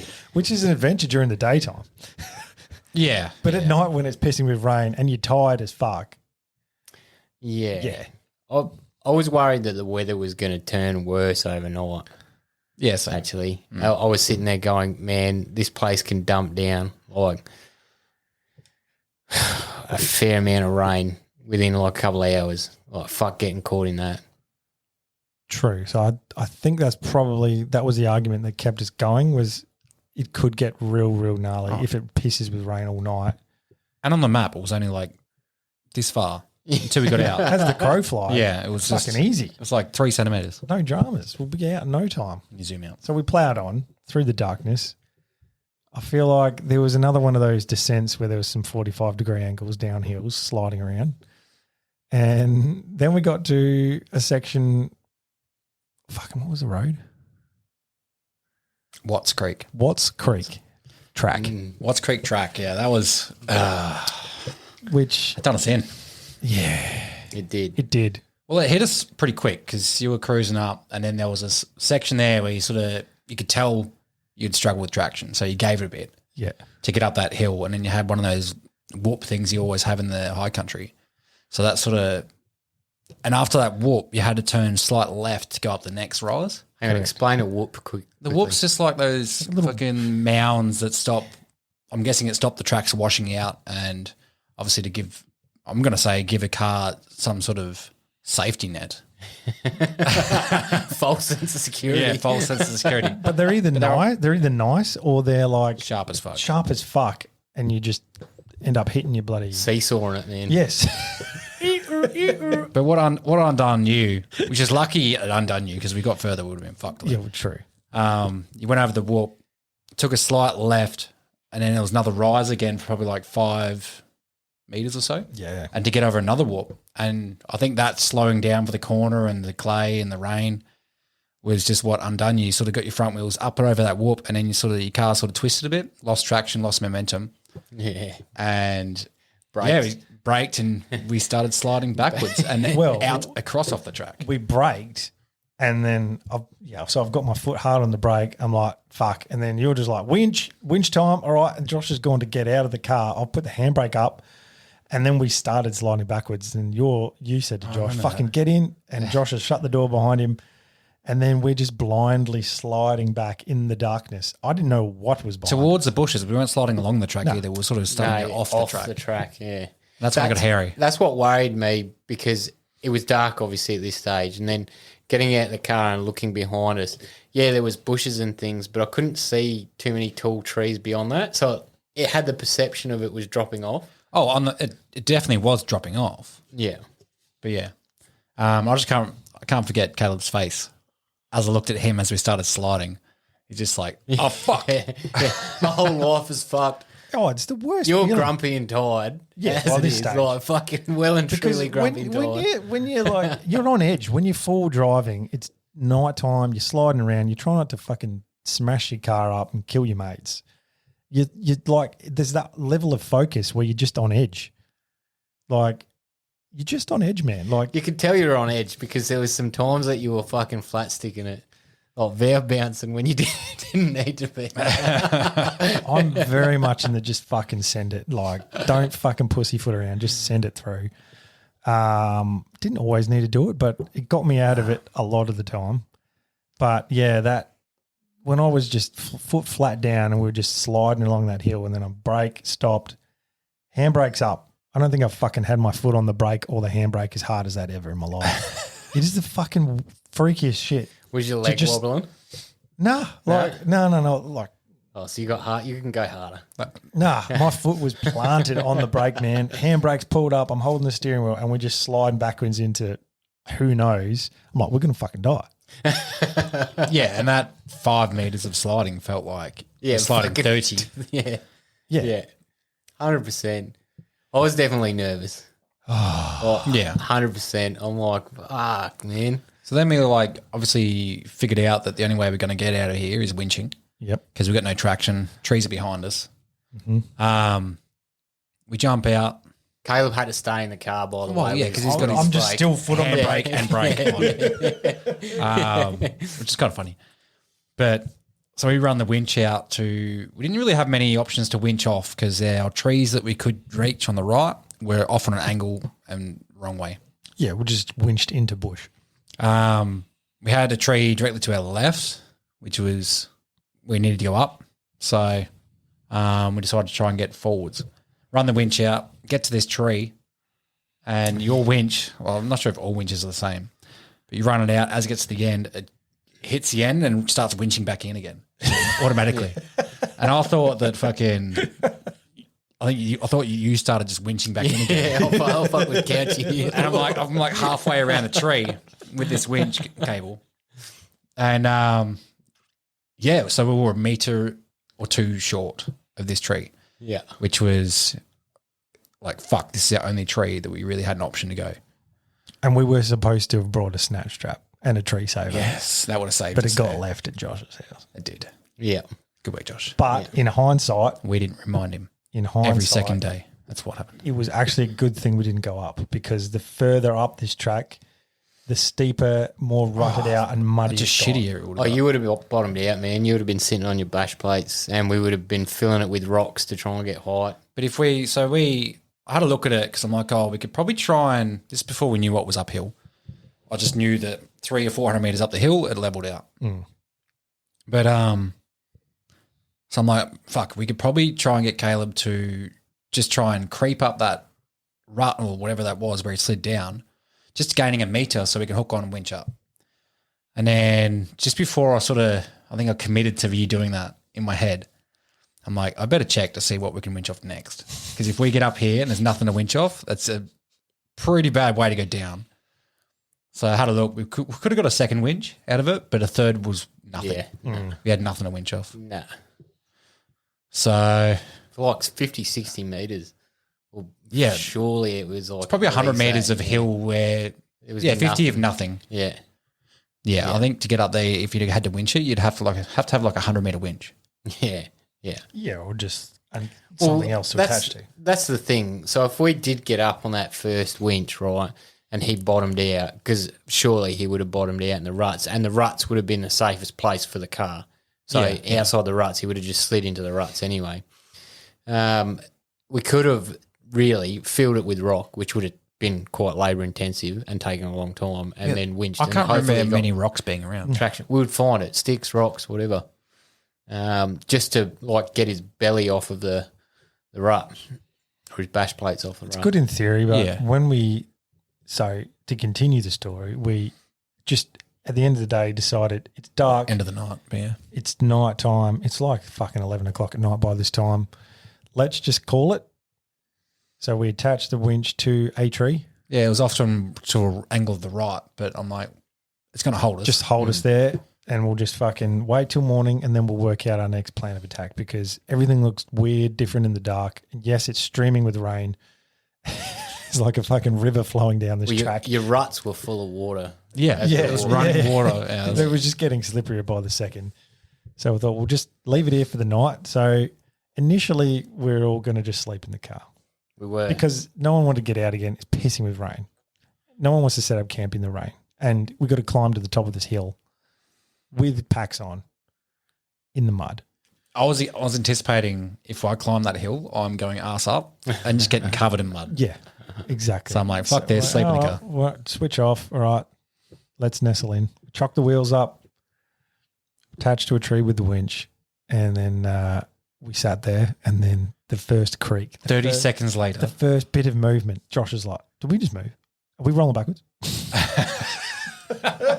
Look, there was like that noise, and I initially thought it was you doing your little drum thing tap that you do. And you were sort of, when I piped up, I thought then you were messing with me. And sort of like, yeah, I'll keep doing it. But I think that would have been funny. Thinking now, that would have been hilarious to do. Yeah. But right then, Yeah. I didn't even cross my mind to fuck with you, because I was just like, what the fuck are we in? No. Well, I was you were in that- both pretty like content on hunkering in, and I'm hearing these noises, and I'm like, nah. Look, I've heard of winches failing before. I don't really trust your winch overly that much, and I'm like, all right, nah. Should we get out? Yeah, I mean, you made a fair point in that I wouldn't want to just plough backwards into the abyss in the dark, in the rain, if the winch did fail And if we were asleep at the time. and asleep, Yeah, and then take us out of the car. There's nearly 300 Ks, KGs. kilos less for the winch to have to hold Yeah. and take our packs out. There's probably nearly another 100 kilos. yeah, So, It's almost half a ton less. but what did me in was the fact that I could not put up with a whole night of you just, No. did we just move? Did we move? You wouldn't Did going you to hear sleep. that? No. We wouldn't have slept. Nah, no way, because I wouldn't have slept because I would have been constantly thinking about it, to be honest. Like, all right, we're going to be all right. And in my mind, I'm like, well, if the car goes, who gives a fuck? Caleb can buy another car if we all go out and die. Shit, no worries. Well, like I can't replace either of you two. So I'm like, nah, let's go find somewhere to sleep and put out the hoochie. It's going to take an hour. It's going to suck because it's raining and we've got to walk up this bloody slick as hill. But I'm like, well, you know what? We'll all be laying down. We're not going to be like crouched in this the seat of the car, and my back was killing me. It wasn't uncomfortable. For that 5 minutes we're there, it was pretty uncomfortable. Yeah. So I was like, no, let's get out and do it. You both finally said yeah. I think part of me I knew you were making the right choice. Yeah. And I'm like, but I cannot be fucked going up the hill. True. So I'm like, I just want to stay in here because I don't want to climb that. And then I'm like, if the winch did fail, something would happen because I'm lazy. There was a good, I reckon, minute of silence whilst you were contemplating. I was contemplating it. I knew Caleb was too because he wasn't saying anything either. I'm like, yeah. Fucking brooding at this point. Yeah. But yeah, so we ended up getting out of the vehicle and grabbing our packs out and whatever else we needed, and decided to make the ascent to the top of that little rise. Sucked. Oh, it was shit. It was impossible walking the track. It was that muddy and slippery. So we sort of up off the track, holding onto bushes, pulling ourselves up the side of the track. Yeah. It's good fun though. Yeah. Getting wet. There was definitely 2 points there where I'm grabbing trees and I'm sort of half bent over. So it was almost like a crawling position. But you're standing. You're like, this doesn't make sense. But none of us went arse up, did we? No, I fell over. I fell forwards. I didn't go that's arse. all right. I didn't go arse. I was expecting arse up as in you slipping and sliding. No. But yeah, none of us went arse up, and we ended up finding that flat spot. It was only 250 up the hill and around a little bit of a bend. Not far. And it was actually comfortable there. by the time we got up there, it was 1 o'clock, 1:30 at night that we sort of had set up and we were ready for bed. Correct. Yeah. Oh, we ate. We did. We did. Well, you had 3 spoonfuls. I can't eat. Yeah, and considering we hadn't eaten from since breakfast, Yeah. it just must have been the stress of the situation because you and I shared a backcountry. Yeah, and I didn't even finish mine. I didn't even finish that. Yeah. So anyway, we slept the night. I slept reasonably well, to be honest. And the plan was in the morning to ring Dwelp to see if they had some sort of recovery out there, which I rang him. And in the light of day, in hindsight, we should have gone to look at the car and assess the situation in the light of day. And we had reception at the top, but not the bottom. Exactly. Yeah, we had reception up there. So we're like, let's make the phone call, see what our options are.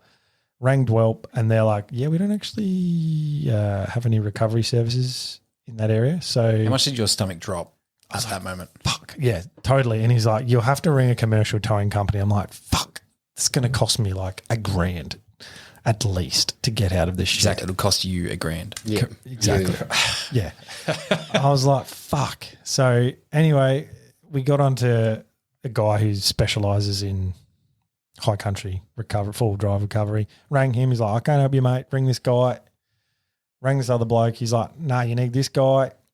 Well, he got onto another guy who rang, and he said, we've got to get into reception. Just give me a minute. Anyway, by this stage, I left my phone with Josh. Couchy and I decided that we'd go back to the car, assess the situation again in the light of day, see what could be done. As we're walking down this track, we're like, even if someone comes to recover us, they're not going to be able to come down from the top. Which was our initial plan, yeah. Which was our initial plan because there was 3 or 4 bends in the track, slippery as fuck still. We struggled to walk down. And I think this was because we're hell bent on just getting up that section, yeah. Yep. We wanted to get up because we knew at the top there was nicer roads. It's flat. It's the ridge of the fucking hill. Anyway, so we went down, assessed the situation, and there were some big trees off to the left of my vehicle as you're looking up the hill. And we figured out we could probably winch off of those and pull the car around and then go back down forwards because I didn't really like the idea of going reversing down the hill. And And there was no way I could get my car to reverse down anyway because I was sort of off to the side in the bushes. You'd be brake sliding down. Oh, you're too far off the track. Yeah. Too far off the track, yeah. Way too far. This was suggested the night before as well, but that was right before we ended up deciding to just winch up for the night. But yeah, we thought we'd probably be better off trying to tackle it during the day. But yeah, the only tree that I knew of was like, 100 degrees to our left. So it was a bit pulling backwards as well. Yep. So we decided we'd probably be able to get out ourselves, go back up to the top of the hill to speak to Josh. He's going, oh, this guy's going to ring back in a second when he's got reception. I spoke to him when he rang back. I said, look, mate, cheers. Like, glad you can come out and help us. But I reckon what we'll do is we'll give it a crack ourselves. And then if you hear back from us, then we're going to need your help, man. But we'll give it a crack ourselves. And he's like, yep, no worries. Happy to do that. At the time, I was sort of like, fucking where would this guy be? Like, how far away? Surely, if it's gone from 3 different guys and they know our location, it would be someone reasonably close. He was like 4 hours away. Nah, not that long. Nah. And that was 4 hours by the map, But yeah. not accounting for the tracks. Yeah. When I looked his number up afterwards and found out where he was. No, because it was he was already out on a job an hour away, he said. Well, his mate said to me when he called. Oh, Back did he? the first Okay, time. we didn't know But that. either way, his base is 4 hours from where we were. 3-4 hours from where we were. Yeah. So just But if you're making $800 a recovery and doing 3 in a day, I'd drop 4 hours. well, is that the price? Hey? We didn't. Was that the I price? don't know. We didn't get but to the point I'm of presuming establishing- it'd It at wouldn't be least cheap. be $800. I mean. Minimum. Yeah. It wouldn't be cheap. And can you imagine if he comes, tries, can't do it, has to call others in? You're paying for him and others. Yeah. That would add up quick. I reckon they'd know what they're doing. I reckon they'd smash it up and down there. I reckon they've got the gear, they've got the vehicles that are tricked out. I reckon they'd do it. Probably running like 35s on, 4 or 5 inch lift or something. Oh, easy. With lockers, all the turf winches and everything. I reckon they've got it all in the car, 100%. I mean, all night long, I was just thinking, fuck, if only we bought that extra snatch strap. We're just That's why fucking you're fuming. gradually winch Fucking up this Josh. whole fucking hill. Like, I don't care how long it takes. Probably have to do 6 different winch Of course points. you didn't care how long it takes. You were in the car. Anyway, we ended up winching the car sideways to be able to go down the hill forwards, and we discovered there was actually a wimp track off to the side as well. That wimp track didn't help us. It was got to the point where we got to anyway. It didn't, exactly. So turned the car around, went down forward, which we have a video of, and I'm like, I just want to stay in the ruts because I don't want to fucking slide off to the left. So I'm trying to stay in the ruts on the right. Just straight away, I just started sliding. Straight away, like immediately. As soon as I got down over that berm, I'm helpless here. You're in free fall. I'm helpless. I'm just sliding. So, were you on the brakes then? You would have been. No, really? not initially. I think in the video you at the start when you started to slide, you hit the brakes. Which I was using compression to start with. Do you know what actually happened? I stalled halfway down. did ya? Because I was sort of like not giving it enough and I was just trying to use compression and it stalled, and that's when I put the brakes on, and then that's why I stopped halfway right. down, and then I start again, and then I just started sliding off to the left into the bank, at which point there was like real soft mud down the bottom, like just on the top of one of those whoops or berms or whatever the fuck you want to call them. A whoop. So then when I got to that real soft mud, as I could hear the back of my car scraping along the bank, I'm just like power on, and then that's when I got out. Yeah, that was just a tow bar getting hung up. Probably should take that off actually. No, there's a dent. There's a dent in my rear quarter panel. It's a fresh dent. Not from the ground. From that bank on the left side, that's what it that could have been a rock on the way down one of those other tracks. I don't care. Like, it's a fucking four-wheel drive. It's meant to get dings in it. to work. You're meaning on a panel, the rear panel. Yeah. Yeah. Which I think was from the bank. Your tow bar was getting hung up quite a few times. I'm like, oh, fucking. Was it? We need Oh, to is get it not taken off. Through our travels. Yeah. Yeah.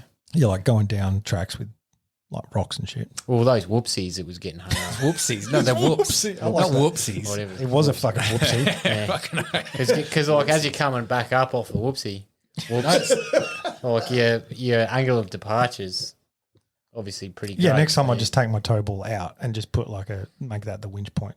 Yeah, just keep your Yeah, you bar. have the your- ring in there. keep your bar in there. Is that action? No, keep your tow bar. You know the pin. Yeah. Yeah, keep that because you can if you needed a snatch, you can just loop your snatch onto that. No, you just get actual. If you're going to do that, you might as well get a point. Yeah, you can. You can slots get in there. You can get a. Oh no, just use your bar. No. But No, what what buy do a fucking point? Why the fuck would you bend the fucking thing that's got a You know, screw in and I've out? used it heaps of times for snatching. It's fine. Nah. You'll bend it and more then you than won't be able to fine. get the cunt out. Nah. You can buy and snatch themselves, make one. Yeah, it's a sleeve with a ring on. It's like it's A like soft shackle. no. I'm talking like it's a shaft with a fucking Yeah, nah, just use loop your on the pin. end of it, and you just put it through where your tow ball would normally go, and just put your pin If you're there. if you're not towing, you may as well chuck it on the start of the trip. yeah, fucking Ready to go. Yeah, Not but that we then- had anyone to winch you out. Then you got overhang anyway, which you're it's trying like that far out. You're trying to cut down that overhang as much as possible. So Anyway. you don't get hung up. Doesn't matter. Anyway, we got out. Yeah, how good that felt. So good. Yeah, just from a fucking hip pocket point of view. Once you got traction back again after that slide, that was good. I was cheering. I nearly barred up. I'm fucking not even kidding you. I was that excited to just not have to fork out a lot of money to have someone recover me. Because it wasn't actually that bad. If we had a second vehicle, Yeah, we're doing fine. like all these things, do it in convoy maybe. But that's- more than one car. The one lesson I think we learned was, I think we should have known this already, but to not leave a site at 4 p.m., 5 p.m. to try and look for another place. And don't full drive through the high country in the dark and the wet. I'm going to put my smug face on now and be like, don't leave deer to find deer. Yeah, but after that, I was like, boys, I think we should call it like it's dark, it's wet. I suppose Let's if we just park stayed up. there longer, you might have actually shot a doe. Maybe.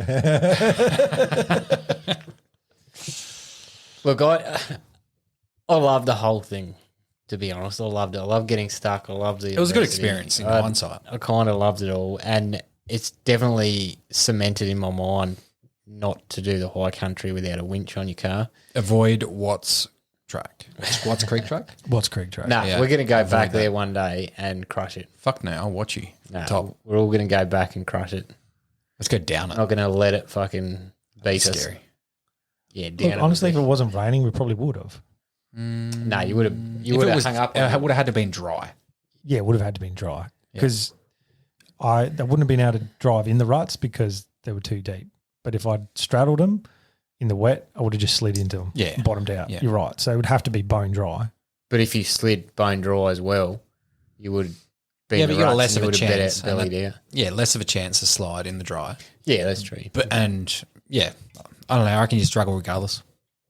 To be honest, Yeah, probably. It is a Trident too. It was a so we decent- can't expect too much out of it. I can. Bro, at least it's in pretty his sure we possession. got a lot further than we would have got in your Hilux, mate. Oh, no doubt. The Hilux is gutless as fuck. It's terrible. Your Hilux wouldn't have got up that rocky pass coming through the No, farmer's property. would have got up there, but it probably would have some things fallen off of it. Most definitely. Like the starter motor. Look, it was a good learning experience for me because I've done full driving, plenty of sand stuff. I feel like I've got used to that now, but I really haven't done that much through the mud. Generally, someone else has been driving. I haven't done fucking hardly any through mud like that, and got pretty gnarly in spots. And I was like, yeah, okay, it was a good experience for me, like a learning curve. And I don't think I fucked up too much. I don't. You're a little heavy on the gas quite a bit. Maybe, yeah. I erred on the side Especially of the fucking. next day. There was a couple hills there. I mean, We there was a walked few- first. Yeah, there was a few times where I was sort of going, no, we'll creep up this fine. And then all you hear is this revving. I'm like, what the fuck? And it just seems like that revving was causing the car to rock and bounce, and then you lose traction and spin. And it just seems like it's going to be a lot harder. Oh, look, that's. You're redlining that thing. Yeah. I just wanted to get up the fucking hill and not get Yeah. stuck again. Slow is smooth, man. Smooth is fast. Okay, here's a question. Would you do so in that path that we'd just travelled before we got stuck and after, there was quite a few spots that I think would have been very good areas to hunt some deer. Would you go back there? Or would you just be like, no, I've done that track? That creek. Yeah, that creek. Yeah, I would go back. Yeah. But there's not a whole lot that I saw around there to actually camp, Yeah, not really. to stick around there. Not But from the car. Not from the car and on You'd the have to track. pack. You wouldn't know unless you looked, but that would be the only issue about it. But I would definitely want to go back there. And I'll take the rod as well, fishing rod. Yeah, shit, yeah. That second creek where we did the second creek crossing, Yeah, the bend. that was Same creek, I think. beautiful. And as soon as I got down there, thanks for that. As soon as I got down there, I was like, I can just see myself fly fishing for some fucking weird reason. I was Like, picturing myself I trout was fishing like, there. fucking trout fishing, fly fishing. I'm like, I don't want to fucking try fly fishing ever. But I was just like, this seems like the spot you would do it. Let's go, Ross. Let's go fly fishing. Yeah. Take us fly fishing. I would learn. Takes one look at him and be like, there's not going to be any fish here, you clowns. Surely. It Yeah, was pristine, man. It was so nice. It might have been. Even if there wasn't fish, you'd enjoy fishing. Yeah, you would. But I still think there would be plenty of like places to camp if you're on foot, just the car. And really to park the car, you're going to be parking a long ways off. So to get there, you'll be on foot anyway. Yeah. Because otherwise you're going to be parking on the track. Yeah. I just feel like it felt so different when we went there in the snow. It just was so different. And the fact that there was road closures, then you could just walk tracks, like roads that were closed, made it so much different. Yeah, but you're just not getting in as far. I mean, yeah, okay, you might get lucky and hit a pocket of deer and hit this and that, but all the road closures further in sort of congregate everyone in, all your recreational people into like a smaller area. So suddenly you've got a bigger human presence in a smaller area. As I said, you might get lucky and come across a pocket of deer, or if not, they're all going to be pushed in. So you're going to be walking anyway. So you're going to be walking in the snow, or you're going to be walking, without the snow. I think it just comes down to how far you're prepared to walk. Yeah. Because when you and I went in the snow, we were lucky enough, we sort of camped away from the recreational type people and then walked along a track, came across a pocket of deer, got a sambar. Yeah, but, I think we were just extremely lucky, man. I think so. But like going back there in like the trip we've just done, I can see that if we got close to one of these tracks and walked far enough along it, that you'd get away from most other people. Yeah, true. It would give you good access to get deeper into that. And really, if you're a deer, you're going to take the path of least resistance. So if there's not many humans about, you probably, as a deer, going to track it. walk a track rather than try and jump through snow-covered ferns and those bloody logs and shit in that high country. Oh, look, and yeah, there's probably some truth to that, man, definitely. But, and yes, in the snow, seeing visible tracks is easier and how fresh they are. Bloody oath. I definitely wanted to go back in the snow just because I haven't done it yet. Yeah. Just the snow factor is cool. And it'd be good to go to the same spot, like, that I've been without snow just to get that reference. Compare the pair. Yeah. Well, it was weird because we did actually go back through where the road was closed, where we did get that sambar. We did. Saw the rub tree that it was at too. Which was strange doing that without snow there and just retracing our steps. And there was no deer sign. No. None. So now that track was open, it's pushed the deer obviously heaps further in. Yeah, but that track closes off June long weekend. And when we got the sambar, it was I think September. So you got June, July, August. Heaps of time. So 3 months later, the deer's probably going, well, there's no fucking cars here. Mm. I'm all good. It wouldn't take them that long. Mm. Yeah, the first few weeks they'll So realise. you've got like no human presence apart from a few hunters and hikers and whatever. So I think it checks out. I think. Oh, I'm not a high country expert. There's only but one way to try it. Either way, man, you're going to be again. walking. Snow again. You're going to be walking. So you would prefer to go in the snow over no snow? Yeah. You would. Well, I'd imagine. Would you do the no snow again? I would, but I would do it out of peak, like recreational season. I wouldn't do it just after New Year's when everyone's still on holidays. Yeah. Ripping the fuck out of it. End of Jan would probably wouldn't be too bad. Probably. Everyone's back to work, back to school. Just outside of school holidays. Yeah. Yeah. Because then, yeah. Oh, you give it like half a term, half a school term, get back out there.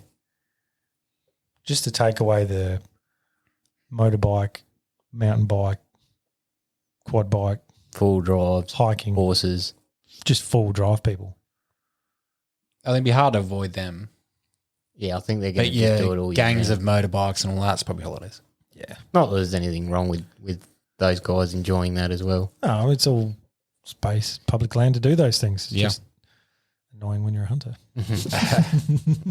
All right, so we've gotten out of there, and where did we find ourselves travelling to? The pub. Immediately. Yeah. We decided as soon as we fucking get out of this, we're going to the pub for a beer. I need a celebratory beer for not dying, which we found. Yeah, that was good. It was a good little pub, actually. Yeah, It was. definitely for go sale. back there. It's for sale. We Yes. contemplated buying it. I was quite cheap, really. I'm not sure of their sales, but just the location, it'd be nice. Be a good reason to stay there and live Yeah. there. Yeah. Fucking oath. I feel like you'd have to change it up. Like you'd have to make it a draw card because just, just as a thoroughfare, there wouldn't be that many people coming through. Maybe different story in snow season, but You would dedicate the pub to hunters and fishers and outdoorsmen. Showers, yeah. you know, toilets, bloody oh fucking oath. big feeds all day long. Fuck it, and that you probably could have like a fucking rifle range at the back. Yeah, you Zero probably your could guns. Done. Sighting in area. do like a you know, sighting in area, not a range. Yeah. Sorry. Don't call it a range. Get approved. do like a exclusive fucking, I don't know, what are they called? The discos out in the scrub. What the fuck? What are they called? Why don't we just run a brothel while we're at it too? No, No, I know what you're talking what are they about. called? I know what you're talking about. It's fucking the country. No, like raves and shit or whatever that are just pop up in random spots. Do like one every periodically every month or 2 I'm months. thinking about it's fucking A rave. Not a rave. I don't know what they're fucking called. Like, I used to hear about them all the time, like 10 years ago. And now I just don't hear about them because you're not in that I zone. think you mean raves. No, he's not talking about raves. I don't know what Just it's like called. pop up music festival in a spot sort of thing. What are Yeah. you talking about? Yeah. It's a rave. Literally a rave. But like buy tickets to and, you know, advertise in the city and get all the city slickers to come up. There's not enough space at that pub for that. Oh, You just got to have good accommodation, you good could food, make it.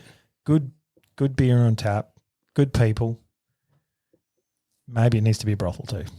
It's a draw card. We need to draw people in. Unless you put in a fucking adventure playground there. And that's where you go to. It's a moneymaker, man. I'm looking at this from a business perspective. Caleb's going to become a pimp. There's a lot of lonely farmers out there, man. If there wasn't, there wouldn't be shows like Farmer Wants a Wife. It'd be a draw card. I'm onto it, man. Yeah. But either way, making money's making money. Don't tell me you wouldn't want to be a PIMP, mate. Nah. Hard pass. You've changed. You're definitely not yourself lately. Anyway, we got our feed. We got shit. Fucking just smashed the microphone. Yeeting the microphone. Got a beer in. We didn't get a feed because the kitchen was closed. Yeah. We found a little spot. I wouldn't mind going to that little spot that we went to before we went to the pub. That we should have probably stayed there for the night. Probably should have stayed there for the night. Bordering farmland. Yeah, the little spot. That with little spot. The hill that Caleb didn't want to walk down because his legs were hurting. No, I didn't want to drive down because No. I'd get stuck again. No. When we walked to the fence line and we sat there at the top of the hill and they're like, we'll check that creek line. And you're like, I'll let you guys go. Yeah, I couldn't be fucked at that point. Oh, yeah, there. When you walk down to the creek, yeah. Yeah. When you thought you saw fish and it was just some weed or whatever. Weed, yeah, or something. Yeah. He's No, like, it was there it is. flowing, and I thought it was a tail at the Yeah, start. that's why he's just doing this. But Then I took my glasses off and I'm like, yeah, you couldn't see shit. Yeah, wow. hunting that fringe of that farming land into huntable land probably would have come up with something, to be honest. Probably only does, man. We'll just let him walk. Yeah, well, I wouldn't have Probably. shot it. Would have been an easy. No, at that point, I'm I'm like, I'm fucking shooting anything that's Oh. moving. I'm taking Yeah, I think Josh would have taken that shot as well. fucking After all conservation angle. I need meat to sustain myself. Actually, I from the think if- stress and trauma of the last day. If Josh spent more than 30 seconds looking at this dope, I would have taken the shot. Correct. I think that's going to be the rule from now on. If someone else had a clear shot No, and someone if hasn't you shot see in it- 30 seconds. We agreed. If you see it, you can make the call, whether you want to take it or No, not. the problem is that you take half an hour to make the call, and then you find out afterwards, like, yeah, I had a shot, I just didn't want to shoot it. I went and got yous. I'm sorry, but I'm talking about the other no. two. You weren't rushing to come get us. I was. Bro, I'd I walk thought a you were fair gonna- way. no, I thought you were going to bring this up beforehand when you first said it. Yeah, I Okay, should go have, on. because I was actually observing you on the sly for a while when you were coming back to get us. I was watching you for a fair while. Yeah, I was contemplating about shooting or not, and then kept glassing. What? Before I made the decision to come get you, but then I was like, no, I'll go get him. Well, I can't sit there and watch some I'm deer just and saying see there was no something else haste. come There in. was no haste to be like, boys, quick. Because I was making the decision in my own head whether I should chase it or not. You were wandering back towards us, our general direction. No, When in fact we'd passed you and we were watching you. I was watching you. it was a crook hill and taking a while to get up there. I'm not going to run for you up that hill. Sorry. No. No, your I, body. I still thought you were at the car at this stage. So I'm like, well, we've got a fair trek back. Glad you've sorted your story out. What do you mean? You've had a long enough time. Yes. What do you mean? I don't think you were. I don't. Were there deer? I guess I didn't see any deer. I don't know. I'm just becoming I increasingly don't need to skeptical. justify how long I took to make a decision whether we're going to shoot it or not. Because there's beauty, and this was what most hunters, excluding clearly you, take a bit of comfort in watching deer, just watching them. I take a bit of comfort in watching deer. Yeah, well, I find it quite gratifying, and Do you jerk off? Look, to observe nature You without said being gratifying. observed yourself You is said good. But yeah. gratifying. Look, I get what you mean. Yeah, I it's can see where nice you're going. watching nature. It's nice being there and they don't know, and you can just observe them. But you know what's in their nicer, natural- Josh? Eating nature.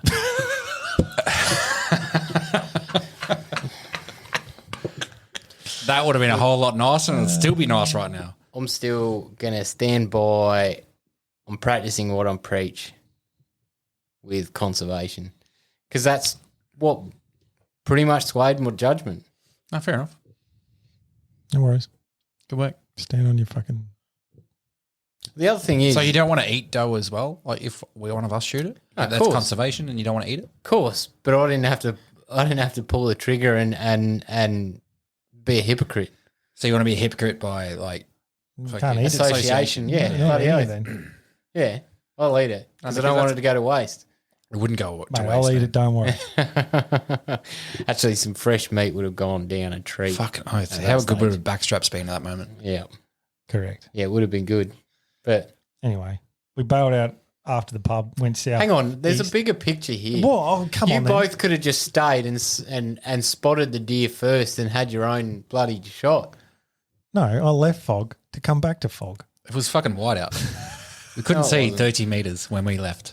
It didn't last long at all. Maybe another 20 minutes and it started to patch out. Oh, yeah, we didn't know that. No one knew it was going to stop. And I'm like, I don't have my stool, don't have my jet boil, don't have water. Why didn't you bring your packs? No, I brought my We did. I brought my meat frame, but I didn't bring anything else with it. Why didn't you? Because I'm pretty sure in the morning he said it was a short walk. But if you brought your pack, why didn't you stay? Because Yes, I couldn't it's see got the your point of food and shit in sitting there. there looking at fog. Waiting for it to lift, getting a I think we glimpse. already slept in the process of waiting for this fog. We already dozed off for however long. To be fair, it wasn't that far back to the car. No. have another sleep. What would have been like 500 metres, 600 metres? No, because I'd moved from our first spot that was closer to the you only car. moved like 40 metres. Nah, I'd moved pretty much side hill and around this light hill and into another. Looking down that valley where we Spur. saw the next lot of deer. I just wanted to leave you to have a private moment to gratify yourself watching some deer.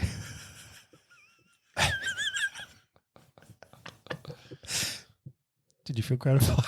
I did.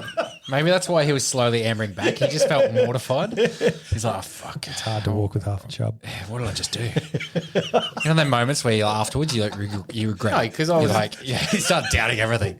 I was there to do something and find deer. I found deer. So Like in a that, dirty piece of shit. After you've had a wank.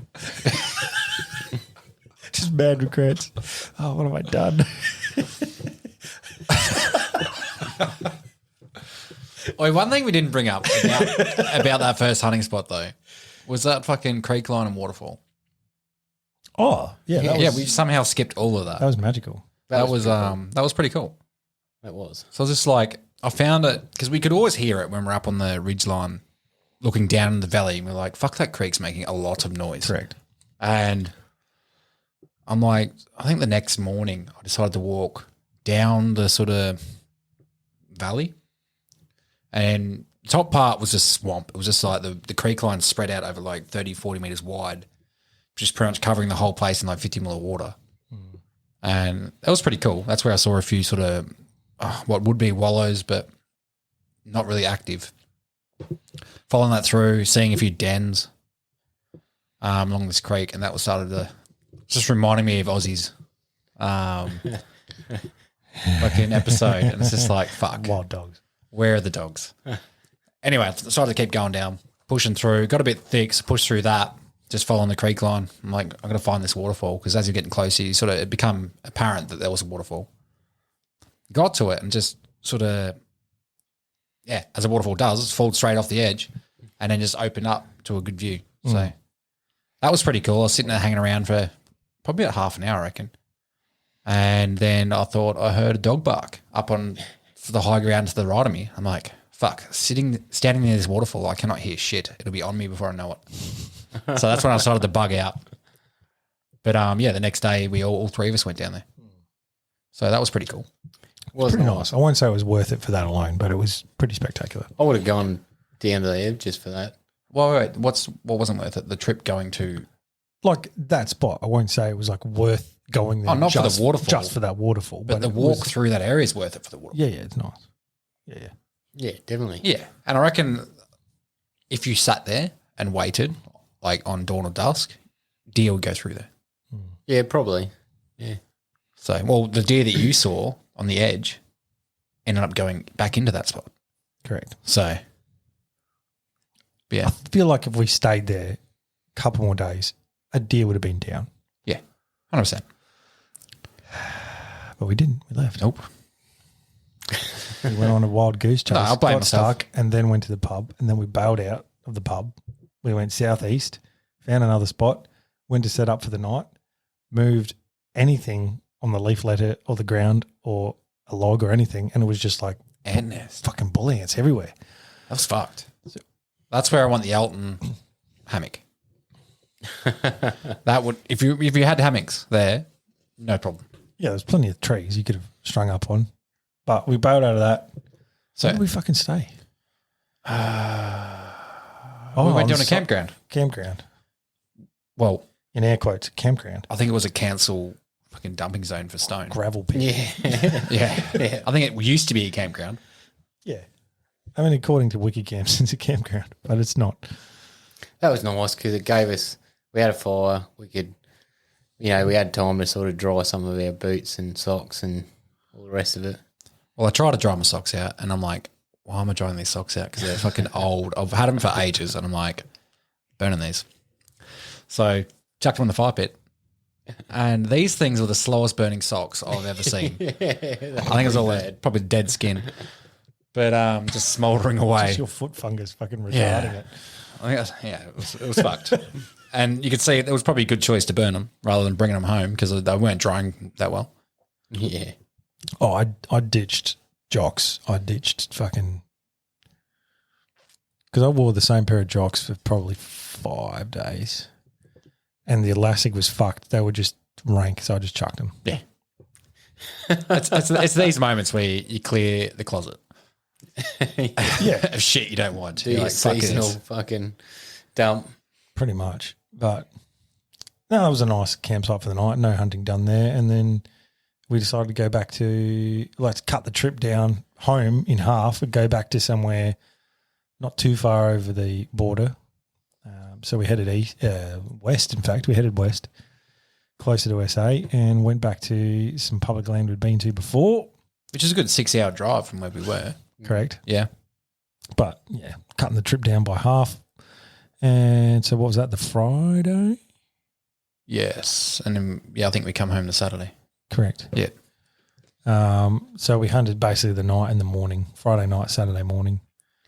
Friday night, we went out initially, and then we ended up stumbling across some people setting up camp. 2 campers. Not in a campground, just at random. And You had a good setup, though. Rooftop tent. Yeah. On a leaky patrol, was it?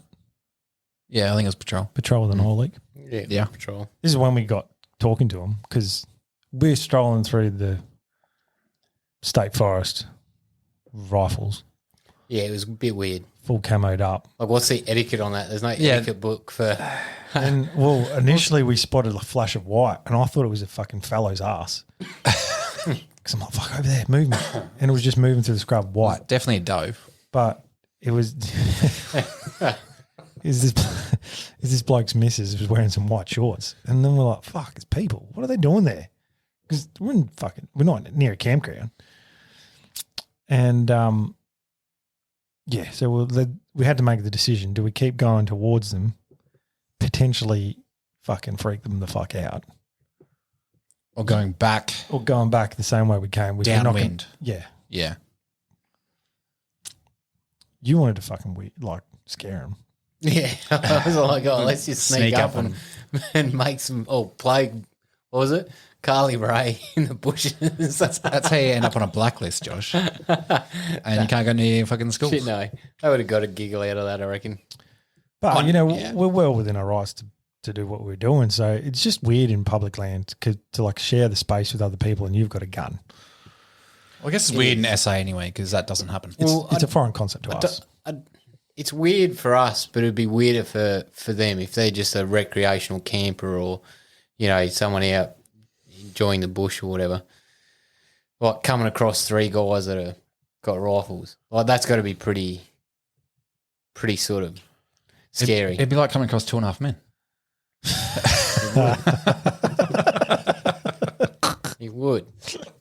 So we made ourselves look as non-threatening as possible. We slung our rifles, big smiles, waves from a distance. Hey, how are you? Yeah. Because we made the decision to go past them. Yeah. And then as we were walking up to them, another guy drove past us, put his window down. It's like, oh, you're here to get what I'm after. Or you scared off what I'm after. Yeah. So then he let us know where he was going and what he was doing, and he's going to be out after that. So that was awesome. So then we went and said g'day to these young couple camping, and he did pretty well. I think he would have been packing his dacks a little bit, but he was a country boy, so he's like, it's not that foreign a concept to see blokes with rifles. Yeah. It's still weird having 3 blokes with rifles walk up to you and your missus. Yeah, it would be, man. Fucking oath. Yeah, I mean, it's weird enough having strangers in the middle of nowhere when you don't expect people to be, let alone. Well, imagine coming up to another shooter or another group of shooters, like being shooters. Just what do you do then? Hey guys, sorry, Stand off. don't go back that way because there's nothing there. Yeah. How about your way? Yeah. Like you just sort of there's no etiquette on it. There's no written etiquette. Like you just say hi, wave. Yeah. It'd be the first thing to start off Be with. smart, make your presence known. Yeah. Don't shoot me. Yeah. Anyway, nearly got back to camp, spotted a deer. yeah. We did spot a deer. Little buck. Well, I spotted it, so therefore it became my shot. We spotted As per the rules. And couldn't shoot it because it's the wrong side of the fucking fence. It was. That's frustrating, that. It is the most frustrating thing. And it was slowly making its way towards the fence. I'm like, fucking hop the fence, hop the fence. Didn't. Yeah, it went back in. Went back in further, which was just crazy. So we called it because it's getting dark. Is it against the law to peg rocks on the other side of the deer to try and scare that deer into your zone? Should have done that. Should have tried to. Because that would have. Because if he wasn't coming across, so in that moment, I'm not sure if I could have thrown a stone that far, but Yeah, but do you want to scare the deer out of the area if it doesn't? that's Yeah, anyway. So that was the last night hunt, and then we all went out first thing in the morning. Well, I didn't get any sleep that night. Why not? Because I have no idea why. Oh, that's right. You were Yeah, like I was awake from fucking- like 2 a.m. or some shit. I wasn't asleep ever. It's just that's when you woke up at 2. I turned over like, oh, hey, man. What Like- time is it? You're on your phone. You're like, I can't 2? sleep. I'm like, oh, okay. Turned over and went back to sleep. No, you're like, you woke up like, hey, man. And I sort of couldn't sleep. And you're like, what time is it? I'm like, 1:45. You're like, fuck that. Just roll back over. I'm like, all right. But I don't know why I couldn't sleep. I wasn't uncomfortable. But I think by 1 o'clock, I was just lying there trying to sleep. I'm like, fuck. By the time I hit 1, we were getting up at 4:30, 5 o'clock. And I'm like, well, I think it's getting to the point where if I go to sleep now, I'll actually feel worse waking up. Yeah. And I struggle enough in the morning anyway. True. So that's a consideration of mine. So I'm like, fuck it, I'll just stay up. And it was kind of cool to lay there while you guys are still sleeping and to hear everything just wake up Fucking in the bush. Hey? Getting a rapey vibe. Well, I was lying in between you two. So what you don't know doesn't hurt you. Is that why I had a weird rash? Anyway, That was from Josh. I had that rash too. But yeah, that was pretty cool. so we went 3 separate directions because we were like, well, let's triple our chances rather than all walk along together. So I set myself up where I saw the deer the previous night. Saw that again plus 2 others. No shot opportunity because I saw a doe and a fawn. They were crest of a hill, fleetingly. Couldn't shoot them because they're on the crest of a hill. Yeah. And they pissed off into the bush.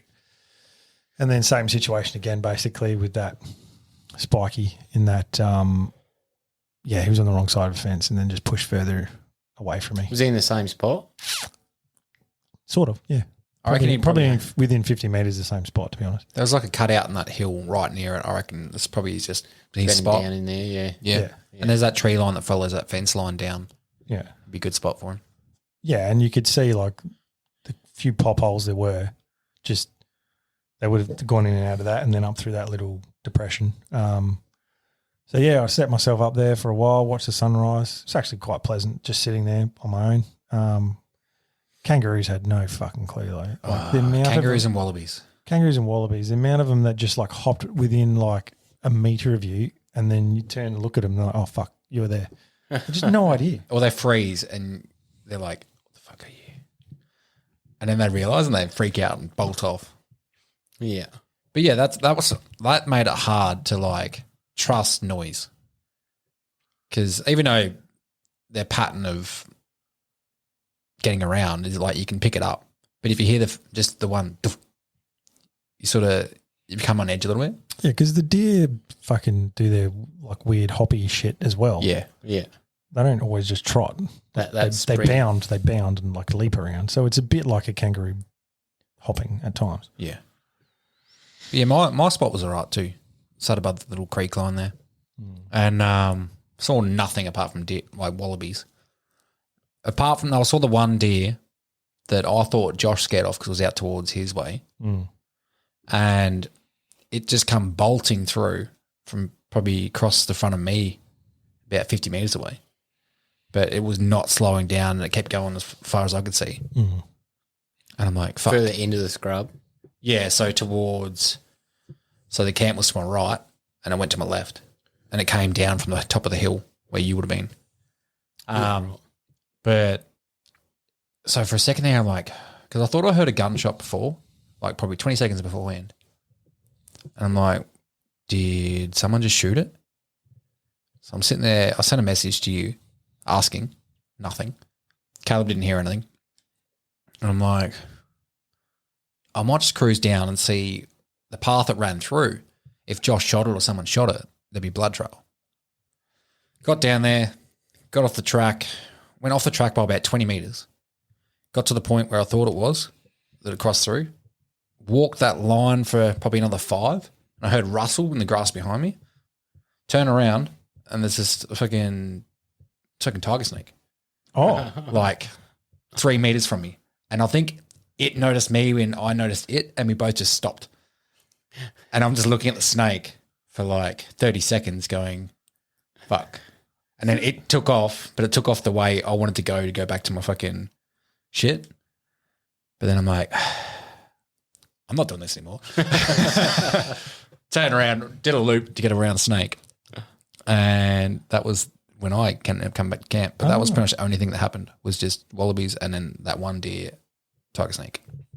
Yeah, right. I feel like it's the first time I'm hearing about the snakes. I told you Yeah. as soon as I got back. Yeah, just Were you still out? No, yeah, you were still out. Yeah, I he was still out. back. okay, Maybe you yeah, missed because this is that. the first time I'm hearing about a snake. Yeah, tiger snake is probably about 4.5, 5 foot. Fucking hell. I was literally just going to sort of, when we were starting to wrap up here, just be like, well, it was summer. There were no snakes. We're lucky. And we know we went to the high country the wrong fucking time of year. We understand that. It was a scouting trip as a hunting trip, but it was an adventure. We wanted to check out some areas we hadn't ever been to before. And if we managed to shoot something, bonus. Yeah. Well, to be honest, one snake out of the whole trip, not bad. Yeah, not a bad. I mean, it was wet and foggy for the majority of it, but Yeah, that's true. the first day it started warming up, the snake was out. Yeah. Yeah, exactly. Really, basically, that was the first day it was the starting. morning to get of the last day. Yeah.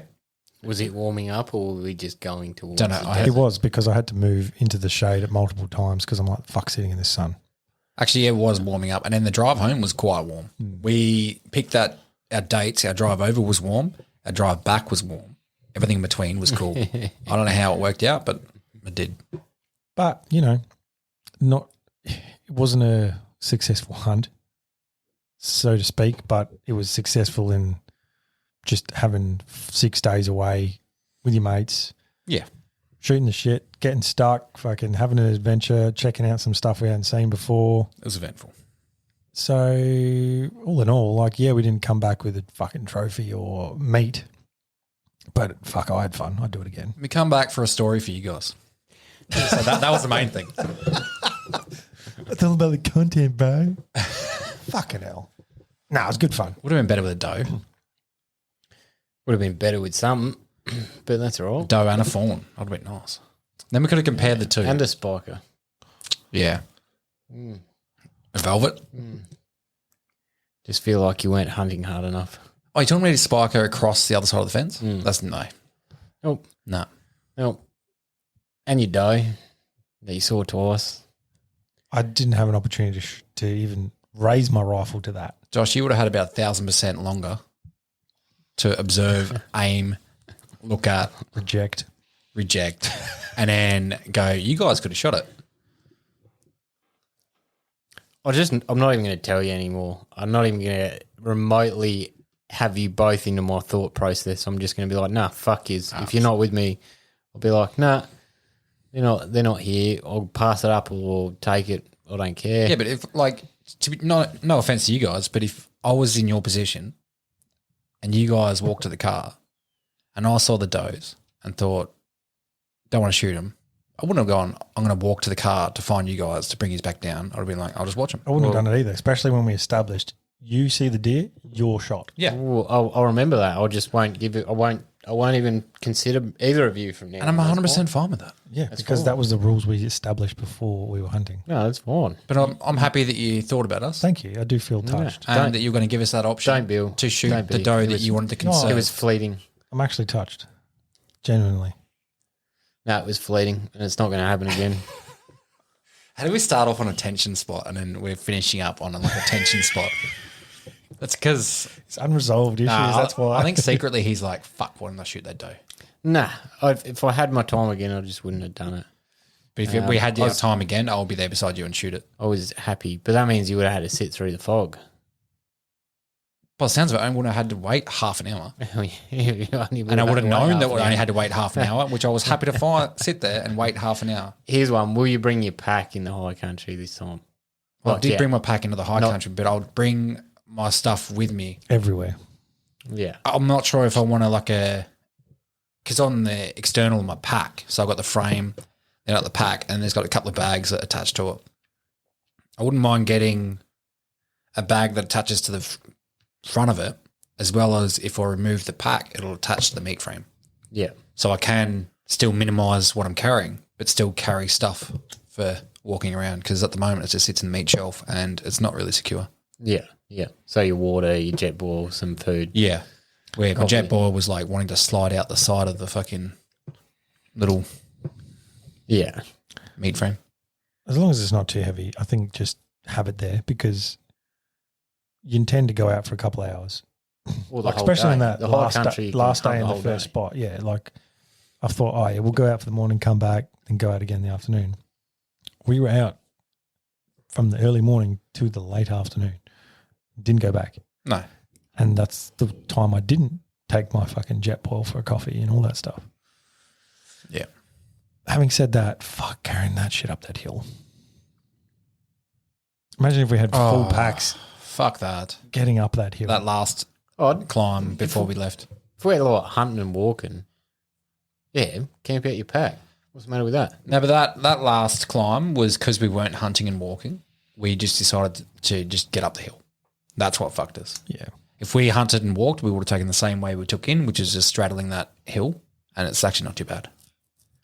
Didn't rate side saddling that hill. No, that was quite a steep hill. Really, it was fine. Nah, not with that shale. I kind of enjoyed it, to be honest. You enjoyed walking I enjoyed that walk. with your feet like this. It's just on an angle. I enjoyed that walk. It was a little sketchy at times. I think there was 1 or 2 times where I nearly got momentum because I did slide. But apart from that, well, that too, it was kind of fun. It wasn't Stuff that. It wasn't hard. So would you not camp from a car, Caleb, in the high country? Because the majority of the high country is that, apart from the plains, like most of it's pretty steep and It's pretty hard to camp with a car if you're not on the fringes or a plane. Yeah, I mean, I've kind of done both now. Well, maybe not high country necessarily, but where there's an opportunity to camp by the car, I think it's just more convenient. Yeah. But if you want to just get in deep, then like we've backpack hunted, no worries. But like the spot we went back to where we've been before, when we first went there, we got there backpack hunting. But now we know that you can just park up pretty much right where we hunt. yeah, but is that a smart thing to do? Like, you know, bring a car into your hunting grounds? Well, you're not going to camp Yeah, in your like hunting that. ground. Yes, because that's been Well, we literally camped in our hunting grounds. I mean, we were both split the 3 sides of that crown land from our car. So, yeah, we were. Well, and we weren't that far. None of us That's been a successful hunting ground whilst camping there. You know, were. if Well, yeah, you've seen deer there. if Yeah, I okay. camp, No, Ryan and I went there and If- we got a deer. Yes. And we camped got there. you've got a deer there. So, okay, on And I've that seen principle, plenty would you of deer. bother doing a backpack trip? Not to that spot, but other places, yes. I'm talking like the high country. Yeah. I'm literally, before I was saying, park up near a closed road and fucking just hike in along a closed road. Yeah. And wherever That'd be off, the way to do it. wherever off that closed road you want to camp out of your backpack, go for it. and the hike up the track, like a road, wouldn't be too bad. So you wouldn't want to like bush bash it. Oh, you get to, Well, you go use that to get avoid deep. it where possible because we all know how shit it is trying to climb through that stuff, especially in the snow. You would camp on the road somewhere, then true, if you wanted to walk in from there, go for it. Yeah. Or just find a clear area to camp and keep the road clear for any deer that choose to walk along it. Maybe bring some corn. Sweet. Put out some baits. Anyway, that's in the future. Snow trips. Yeah, that should be good. We've got lots ahead of us though. We've got another season of podcasting. We've got the rut.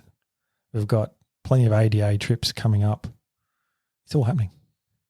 Get excited. It is. It is. It's going to be good. We've got a guest next week. It's our first year of hunting with the ADA, mine and Caleb's.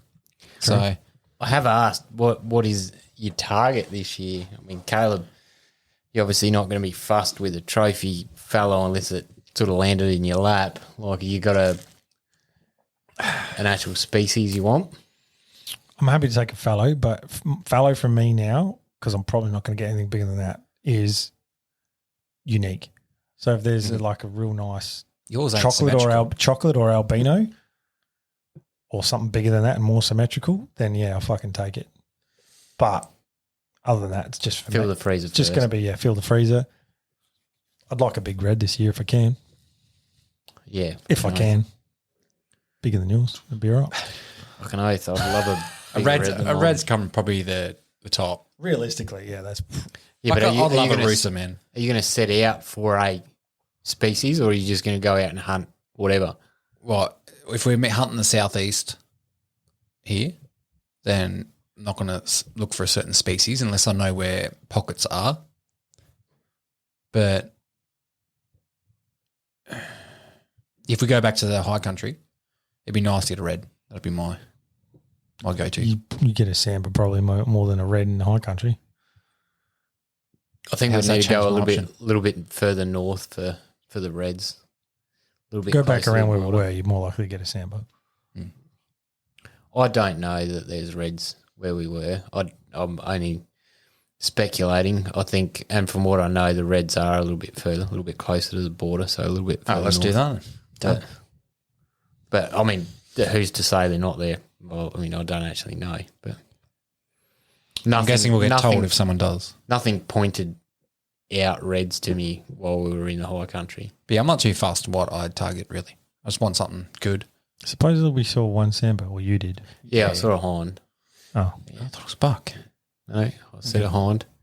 All right. You wouldn't have shot that either, though. Oh, not on that hill. mate, Mate, we were driving at like 40 k's an hour. Even if you looked at it through the scope, it was a hind, so you would have been like, conservation. No, I probably would have shot a sambar hind. See, what's the difference? Fallow or more plentiful? That's true, but So therefore, it just contradicts. Oh, the ethical hunter has Yeah. been undone. Yep. no, Fallow are bountiful. no, no, Yep. no. End of the day, Josh, they're a pest species. Yeah. Not in my mind, mate. Not in my mind. They're precious. They're a commodity. Anyway, I think that's enough waffle from us. Is We should mention what's new for Send It Mate. What can people do to support us, Couchy? Well, we have recently started a support page through Buzzsprout, and that enables you guys, not that we're asking everyone to do so, but if you feel willing to do so, gives you the avenue to support us. I think the lowest support amount is $3, $3 a month. and it goes up to, I'm pretty sure you can customize it, but the highest is 10 in that selection of 5 or so. Yep. That's either monthly or you can do one-off. So this enables us to sort of keep the lights on and keep doing what we do, help us sort of grow as a podcast. And if you don't want to support us via money, you can also support us by following, liking, and sharing our stuff. So Yeah, correct. All our stuff. You can send us shit too. Like people have done that. They've sent us alcohol. They've sent us gifts. I'm down for that stuff too. yeah, We're almost out of the goon sack, so if anyone wants to send over another goon sack of red. Very true. But we do have to say a big thank you to everyone out there who has supported us along the journey. And it's been good seeing us grow to what we have so far. But yes, we'd obviously like to keep it growing and continue to bring great content to everyone out there. And at the end of the day, we are here to grow the hunting and shooting and outdoor community and connect people with each other and get to know some new people and hopefully get a good message out there to everyone and have a bit of fun along the way as well. So keen to keep that going. yeah. We also have to say a big thank you to High Caliber Cleaning Supplies for supporting us. Make sure you jump on their website and grab some gear if you're after some cleaning stuff. And also make sure you use the Send It Mate promo code for 10% off. Thank you, Josh. I'm a bit rusty. And also big thanks to Firearm Owners United for supporting us as well. And they do a lot of great work out there fighting the egregious, I love that word, the egregious gun laws we have in Australia and just keeping everyone on top of what's going on and what laws are proposed to change and just fighting anything that's ridiculous. So, big thanks to those guys as well. You'll see them promoting our podcast from time to time. And should we let the cat out of the bag? We will have someone from Firearm Owners United next week. Yes. We will. So stay tuned for that. Don't miss that one. One more thing. What? If you're in Adelaide, don't forget to check out Gunforce. They've just redone their shop. It's looking very, very snazzy. So if you're in the market for some new guns, ammo or anything like that, jump down, check them out. Definitely do that. They're good blokes and women down there. They'll help you out greatly. They are a good shop. Very good. Spacious facility. It's fucking sick. It is actually. It is a not fucking shop. giant bear when you walk in the door. Yeah. It's awesome. Fucking A. All right. Thanks, guys. Thanks for listening. We will catch you next week. Catch ya. Gotcha. See you later, motherfuckers. Fuck, you look weird without a beard.